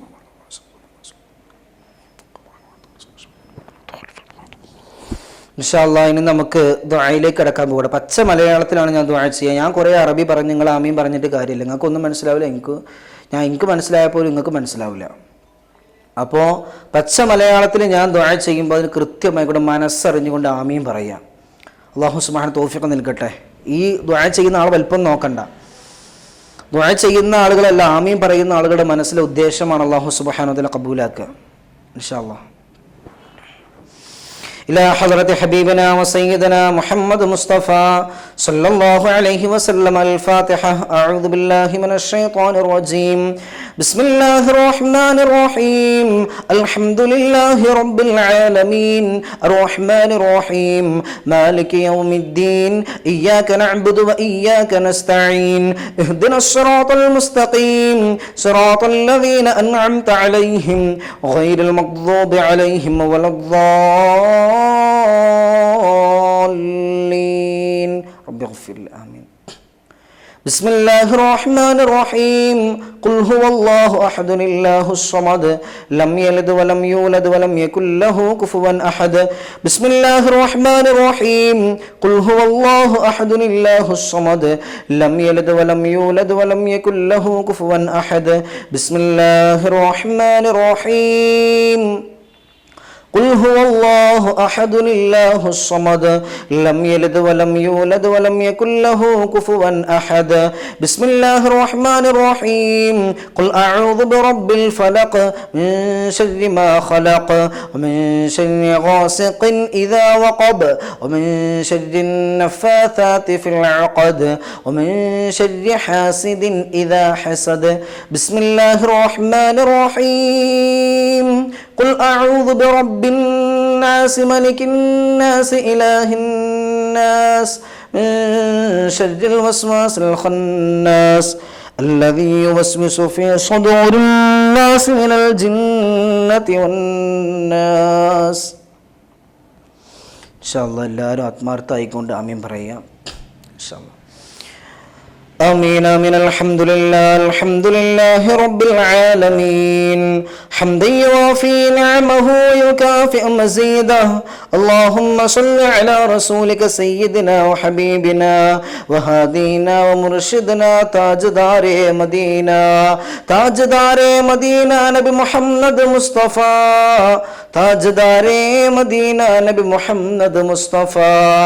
تاجدار مدينة نبي محمد مصطفى صلى الله عليه وسلم. اللهم أنزله المقعد المقرب عندك يوم القيامة يا ذا الجلال والإكرام. മലിക്കുൽ ജബ്ബാറായ റഹ്മാനും റഹീമുമായ അല്ലാഹുവേ, ഞങ്ങൾ ഓതിയതിനെ നീ കബൂലാക്കണേ അല്ലാ. ഞങ്ങൾ ഓതിയ ദിക്റുകളെ നീ കബൂലാക്കണേ അല്ലാ. ഈ സദസ്സിനെ നീ കബൂലാക്കണേ അല്ലാ. അല്ലാഹുവേ, ഞങ്ങളിൽ നിന്നും വന്നുപോയതായിരിക്കുന്ന ചെറുതും വലുതുമായ പാപങ്ങള്, രഹസ്യമായി ചെയ്ത പാപങ്ങള്, പരസ്യമായി ചെയ്ത പാപങ്ങള് ആരും അറിയരുതെന്ന് കരുതിക്കൊണ്ട് വാതിലിന്റെ ഉള്ളിൽ കുറ്റിയടച്ചുകൊണ്ട് ചെയ്തതായിരിക്കുന്ന പാപങ്ങള് അല്ലാഹുവേ എല്ലാം നീ അറിയുന്നവനാണല്ലോ റബ്ബേ. അല്ലാഹുവേ എല്ലാം നീ പുറത്ത് മാഫാക്കി തരണം റബ്ബേ. അല്ലാഹുവേ, എല്ലാം മാപ്പാക്കാൻ കഴിവുള്ളവൻ നീയാണല്ലോ അല്ലാ. അല്ലാഹുവേ, പാപികളുടെ പാപങ്ങൾ നീ പുറത്തു തരണം റബ്ബേ. ആഖിറത്തിലും ഖബറിലും അതിന്റെ ശിക്ഷ നീ അനുഭവിക്കാൻ അല്ലാഹുവേ ഞങ്ങൾക്ക് കഴിയില്ല റബ്ബേ. അല്ലാഹുവേ, ഞങ്ങൾക്കെല്ലാം നീ പുറത്തു തരണം റബ്ബേ. അല്ലാഹുവേ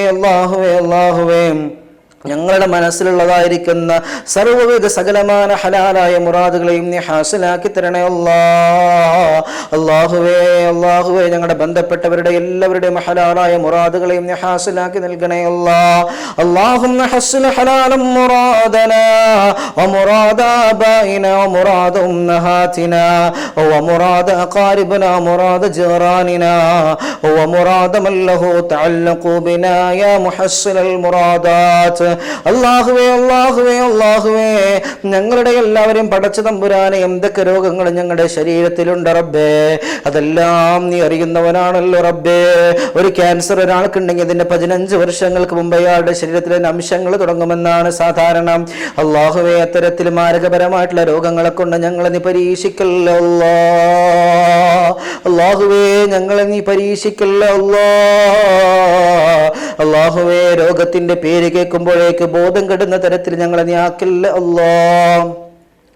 അല്ലാഹുവേ. ഞങ്ങളിൽ നിന്ന് ഉണ്ടായിട്ടുള്ളതായിരിക്കുന്ന പടച്ച തമ്പുരാനെ എല്ലാ ഞങ്ങളുടെ ശരീരത്തിലുള്ളതായിരിക്കുന്ന സകലമാന രോഗങ്ങൾ അല്ലാഹുവേ നീ ശിഫ നൽകണേ അല്ലാ.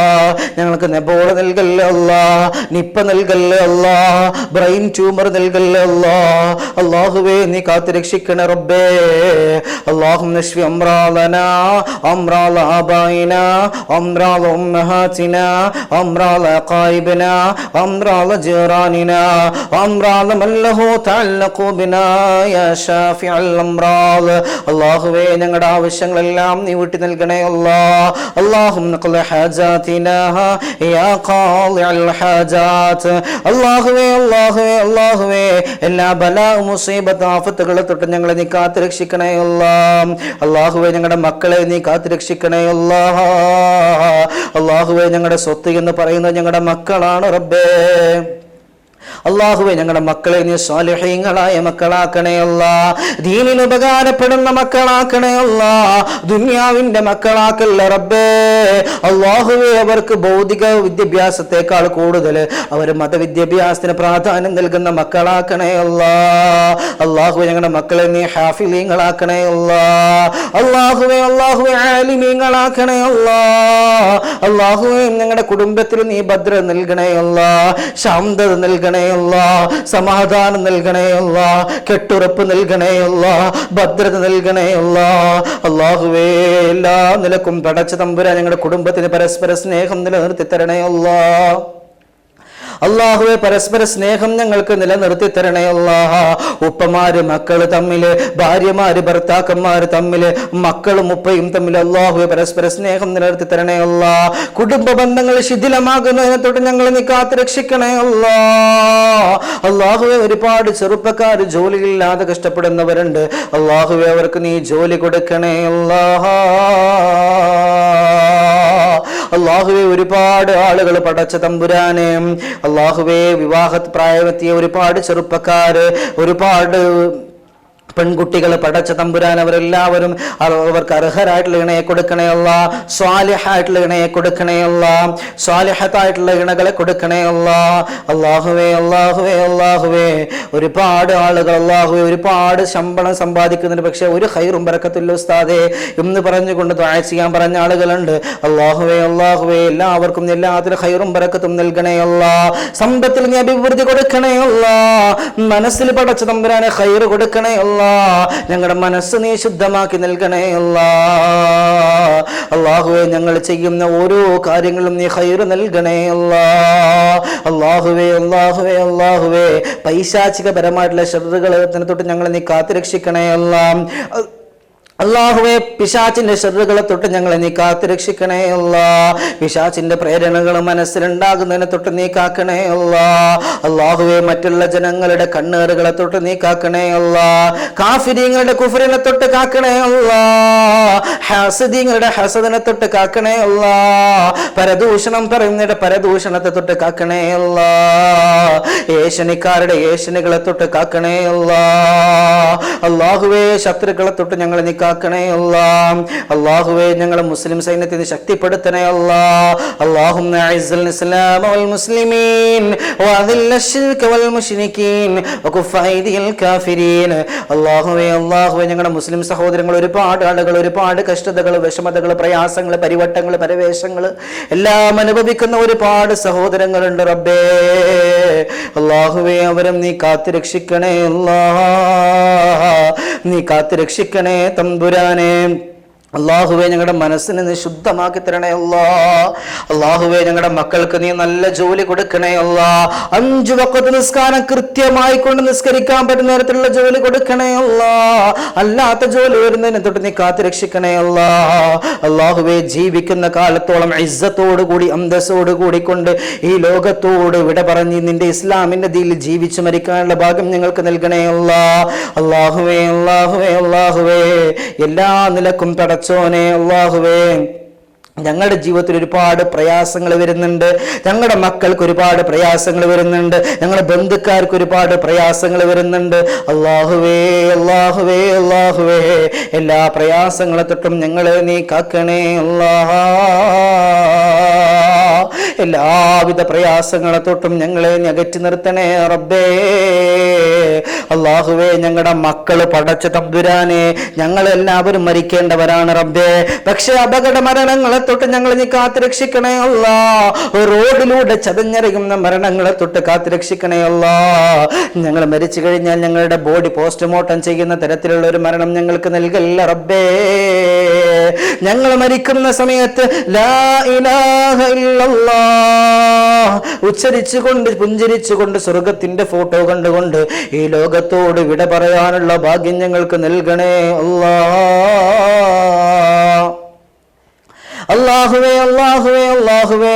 അല്ലാഹുവേ ഞങ്ങൾ മരിച്ചു കഴിഞ്ഞാൽ ഞങ്ങളുടെ ഖബറിന്റെ ഉള്ളിലെ അവസ്ഥ എന്താണെന്ന് ഞങ്ങൾക്കറിയില്ല റബ്ബേ. അല്ലാഹുവേ അവിടേക്ക് നീ ഖുർആന്റെ പ്രകാശം നൽകണേ അല്ലാ. കണ്ണെത്താ ദൂരത്തോളം നീ വിശാലമാക്കണേ അല്ലാ. സ്വർഗീയ വിരിപ്പുകള് സ്വർഗീയ ആരാമങ്ങള് സ്വർഗീയ സുഗന്ധങ്ങൾ എല്ലാം നീ നൽകണേ അല്ലാ.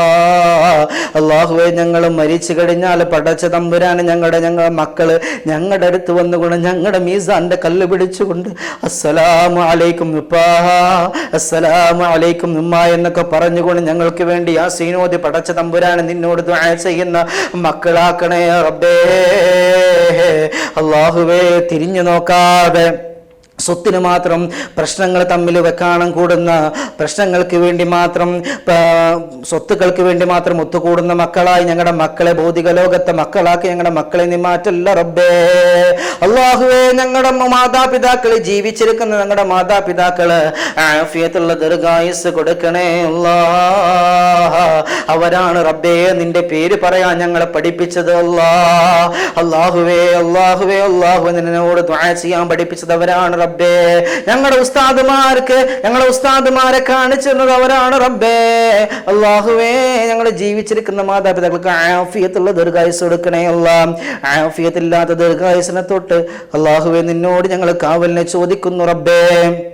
അല്ലാഹുവേ ഇവരൊന്നും മരിച്ചു കിട്ടിയിരുന്നെങ്കിൽ നന്നായിരുന്നു എന്ന് ഞങ്ങളുടെ മക്കളെ പറയുന്ന അവസ്ഥയിലേക്ക് ഞങ്ങൾ മരണക്കിടക്കയിൽ കിടക്കുമ്പോൾ അത്തരത്തിലുള്ള അവസ്ഥയിലേക്ക് ഞങ്ങളെ തള്ളിവിടല്ല റബ്ബേ. അല്ലാഹുവേ നാളെ മരിച്ചു കഴിഞ്ഞാൽ പടച്ച തമ്പുരാനെ നാളെ നിന്റെ അവസ്ഥ എന്താണെന്ന് അല്ലാഹു ഞങ്ങൾക്ക് ആർക്കും അറിയില്ല റബ്ബേ. ഞങ്ങളുടെ മാതാപിതാക്കളെ ഖബറിൽ വല്ല ശിക്ഷയും അനുഭവിക്കുന്നുണ്ടെങ്കിൽ റബ്ബേ നീ പുറത്ത് മാഫാക്കി തരണേ അല്ലാ. ദുനിയാവിന്റെ ചതിക്കണിയിൽ ഞങ്ങളെ വീഴുന്നതിനെ തൊട്ട് നീ കാക്കണേ അല്ലാ. ഞങ്ങൾക്ക് ഈ ദുനിയാവിലത്തെ പ്രയാസങ്ങളെ സഹിച്ചാലും റബ്ബേ ആഖിറം ഞങ്ങൾക്ക് ഖൈറിലാക്കി തരണേ അല്ലാ. ഞങ്ങളുടെ ആഖിറം ഞങ്ങൾക്ക് നീ ഖൈറിലാക്കി നൽകണേ അല്ലാ. മുൻകർ നക്കീർ അലൈഹി വസ്സലാത്തു വസ്സലാം നിന്നുകൊണ്ട് മൻ റബ്ബുക മൻ ദീനുക മൻ ഇമാമതുക മൻ ഖിബ്ലതുക എന്നൊക്കെ നമ്മളോട് ചോദിക്കുമ്പോൾ മണിമണിയായിക്കൊണ്ട് ഉത്തരം പറയാനുള്ള ഭാഗ്യം ഞങ്ങൾക്ക് നൽകണേ അല്ലാ. അല്ലാഹുവേ ഓരോ ദിവസവും ഖബറിന്റെ മുന്നിൽ കൂടെ പോകുമ്പോൾ വല്ലാത്ത വിഷമമാണ് തമ്പുരാനെ. ഓരോ ദിവസവും ഖബർ മാടി വിളിച്ചുകൊണ്ടിരിക്കുകയാണ്. ഞാൻ പുഴുക്കളുടെ വീടാണ്, ഞാൻ ഇരുട്ടിന്റെ വീടാണ്, ഞാൻ മണ്ണിന്റെ വീടാണെന്ന് പറഞ്ഞുകൊണ്ട് മാടി വിളിച്ചുകൊണ്ടിരിക്കുകയാണ് റബ്ബേ. അല്ലാഹുവേ നിന്റെ സ്വാലിഹീങ്ങളായ മുത്തഖീങ്ങളായ അടിമകളുടെ അടിയാറുകളുടെ കൂട്ടത്തിൽ അല്ലാഹുവേ ഞങ്ങൾ എല്ലാവരെയും ഉൾപ്പെടുത്തി അനുഗ്രഹിക്കണേ അല്ലാഹ്. അല്ലാഹുവേ, ഒരുപാട് ആളുകൾ ഒരുപാട് വിഷമങ്ങൾ പ്രയാസങ്ങൾ പറഞ്ഞുകൊണ്ട് വിളിച്ചവരുണ്ട്. എല്ലാം ഞാൻ എടുത്തു പറയുന്നതിലുപരി ഒരുപാട് ആളുകൾ പറഞ്ഞവരുണ്ട്. റബ്ബേ, എല്ലാം നീ കാണുന്നവനും അറിയുന്നവനുമാണല്ലോ അല്ലാഹ്. എല്ലാം നീ കബൂലാക്കണേ. എല്ലാ പ്രശ്നങ്ങൾക്കും നീ പരിഹാരം കൊടുക്കണേ അല്ലാഹ്. അള്ളാഹു, ഒരുപാട് ആളുകൾ ഈ പരിപാടിക്ക് വേണ്ടിക്കൊണ്ട് സഹകരിച്ചവര് സഹായിച്ചവര് അള്ളാഹു, അവർക്കെല്ലാം അർഹമായ പ്രതിഫലം നൽകണേ അല്ലാഹ്. നാളെ ഞങ്ങൾ മരിച്ചു കഴിഞ്ഞാൽ ഞങ്ങളുടെ ഹബീബിന്റെ ലിവാഉൽ ഹംദിന്റെ കീഴിലാണ് നിരക്കുന്ന ഭാഗ്യവാന്മാർ ഞങ്ങൾ ഉൾപ്പെടുത്തി അനുഗ്രഹിക്കണേ അല്ലാഹ്. അർശിന്റെ നിഴൽ നൽകുന്നവരുടെ കൂട്ടത്തിൽ ഞങ്ങൾ ഉൾപ്പെടുത്തി അനുഗ്രഹിക്കണേ റബ്ബേ. അള്ളാഹുവേ, നാളെ വലത് കയ്യിന് കിതാബ് കിട്ടുന്നവരുടെ കൂട്ടത്തിൽ ഞങ്ങൾ ഉൾപ്പെടുത്തി അനുഗ്രഹിക്കണേ അല്ലാഹ്. അള്ളാഹുവേ, ഞങ്ങളെ ഈ ലോകത്തെ എല്ലാ നന്മകളും ചെയ്തു കൂട്ടുന്നത് നാളെ നിന്നെ സ്വർഗത്തിൽ ഒന്ന് വെച്ച് ഒന്ന് ലിഖാ ചെയ്യണമെന്ന് കണ്ടുമുട്ടാനാണ് റബ്ബേ. അള്ളാഹുവേ, അതിനുള്ള അവസരം ഞങ്ങൾക്ക് നൽകണേ അള്ളാഹുവേ. നിരാശരായിക്കൊണ്ട് ഞങ്ങളെ മടക്കല്ല റബ്ബേ. ഈ പാപികൾ ഈ സമയത്ത് നിന്നോട് കൈനീട്ടി ദുആ ചെയ്യുകയാണ് റബ്ബേ. എല്ലാ ദുആയും നീ കബൂലാക്കണേ അല്ലാഹ്. ഈ പാപികൾ നീട്ടുന്ന കരങ്ങളിൽ തട്ടിമാറ്റല്ല തമ്പുരാനെ. ഞങ്ങൾക്കൊരു നല്ലൊരു ഭരണാധികാരികളെ നൽകണേ അല്ലാഹ്. അല്ലാഹുവേ, ഈ പാപികൾ നീട്ടുന്ന കരങ്ങളിൽ തട്ടിമാറ്റില്ല അല്ലാഹ്. അല്ലാഹുമ്മ ലാ തറുദ്ദന്ന ഐദിയനാ ഖായിബീൻ. അല്ലാഹുമ്മ ലാ തറുദ്ദന്ന ഐദിയനാ ഖായിബീൻ. അല്ലാഹുമ്മ ലാ തറുദ്ദന്ന ഐദിയനാ ഖായിബീൻ. بمحل فضلك وكرمك وجودك ويا أكرم الأكرمين ويا غياث المستغيثين. അല്ലാഹുവേ, പാപികളുടെ കൈകളെ തട്ടിമാറ്റല്ല അല്ലാഹ്. ബദരീങ്ങളെ ബറക്കത്ത് കൊണ്ട് തട്ടിമാറ്റല്ല അല്ലാഹ്. ലാ ഇലാഹ ഇല്ലല്ലാഹു ലാ ഇലാഹ ഇല്ലല്ലാഹ് ലാ ഇലാഹ ഇല്ലല്ലാഹു മുഹമ്മദുർ റസൂലുള്ളാഹി സ്വല്ലല്ലാഹു അലൈഹി വസല്ലം.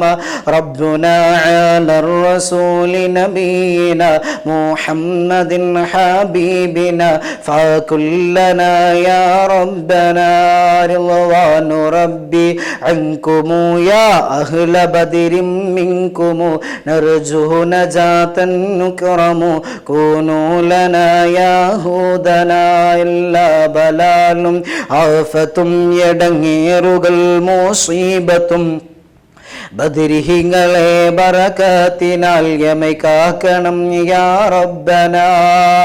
ദണ്ഡം വബാവാസൂരിയും മറ്റുള്ള ദീനമടങ്കലും ബദരീങ്ങളെ ബറകത്തിനാൽ ശിഫയാക്കണം യാ റബ്ബന. ദാഹം നൗതത് കൂട്ടിടും ഇബ്ലിസ് കൂസിനെ കാട്ടിടും നേരം ലഈനവനാട്ടുവാൻ ബദരീങ്ങളാൽ തുണ റബ്ബന. ലാ ഇലാഹ ഇല്ലല്ലാഹു ലാ ഇലാഹ ഇല്ലല്ലാഹ് ലാ ഇലാഹ ഇല്ലല്ലാഹു മുഹമ്മദുർ റസൂലുള്ളാഹ്. അല്ലാഹുവേ, ഈ പാപികൾ നിന്നോട് കൈമലർത്തി ദുആ ചെയ്യുമ്പോൾ പടച്ചോനെ തട്ടിമാറ്റല്ല അല്ലാഹ്. നീ തട്ടിമാറ്റല്ല അല്ലാഹ്. നീ തട്ടിമാറ്റല്ല റബ്ബേ. ഞങ്ങളുടെ ദുആ നീ കബൂലാക്കണേ അല്ലാഹ്. اللهم ربنا تقبل دعاءنا إنك أنت السميع العليم وتب علينا إنك أنت التواب الرحيم وارحمنا برحمتك واغفر لنا بمغفرتك يا أرحم الراحمين بفضل صلى الله على محمد صلى الله عليه وسلم صلى الله على محمد صلى الله عليه وسلم.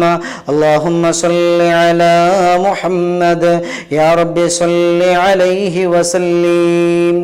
صل على جميع الأنبياء والمرسلين الحمد لله رب العالمين. അസ്സലാമു അലൈക്കും വറഹ്മത്തുള്ളാഹി തആല വബറകാതുഹു. എല്ലാവരും ഈ വിനീതനെയും കുടുംബത്തെയും എല്ലാവരും ദുആയിൽ ഉൾപ്പെടുത്തണമെന്ന് അഭ്യർത്ഥിച്ചുകൊണ്ട് ഇൻഷാ അല്ലാഹ് നമ്മൾ 3 സ്വലാത്തോട് കൂടിയിട്ട് ഇൻഷാ അല്ലാഹ് പരിപാടിയോടെ അവസാനിപ്പിക്കുകയാണ്. സല്ലല്ലാഹു അലാ മുഹമ്മദ് സല്ലല്ലാഹു അലൈഹി വസല്ലം സല്ലല്ലാഹു അലാ മുഹമ്മദ് സല്ലല്ലാഹു അലൈഹി വസല്ലം. അല്ലാഹുമ്മ സല്ലി അലാ മുഹമ്മദ് യാ റബ്ബി സല്ലി അലൈഹി വസല്ലം.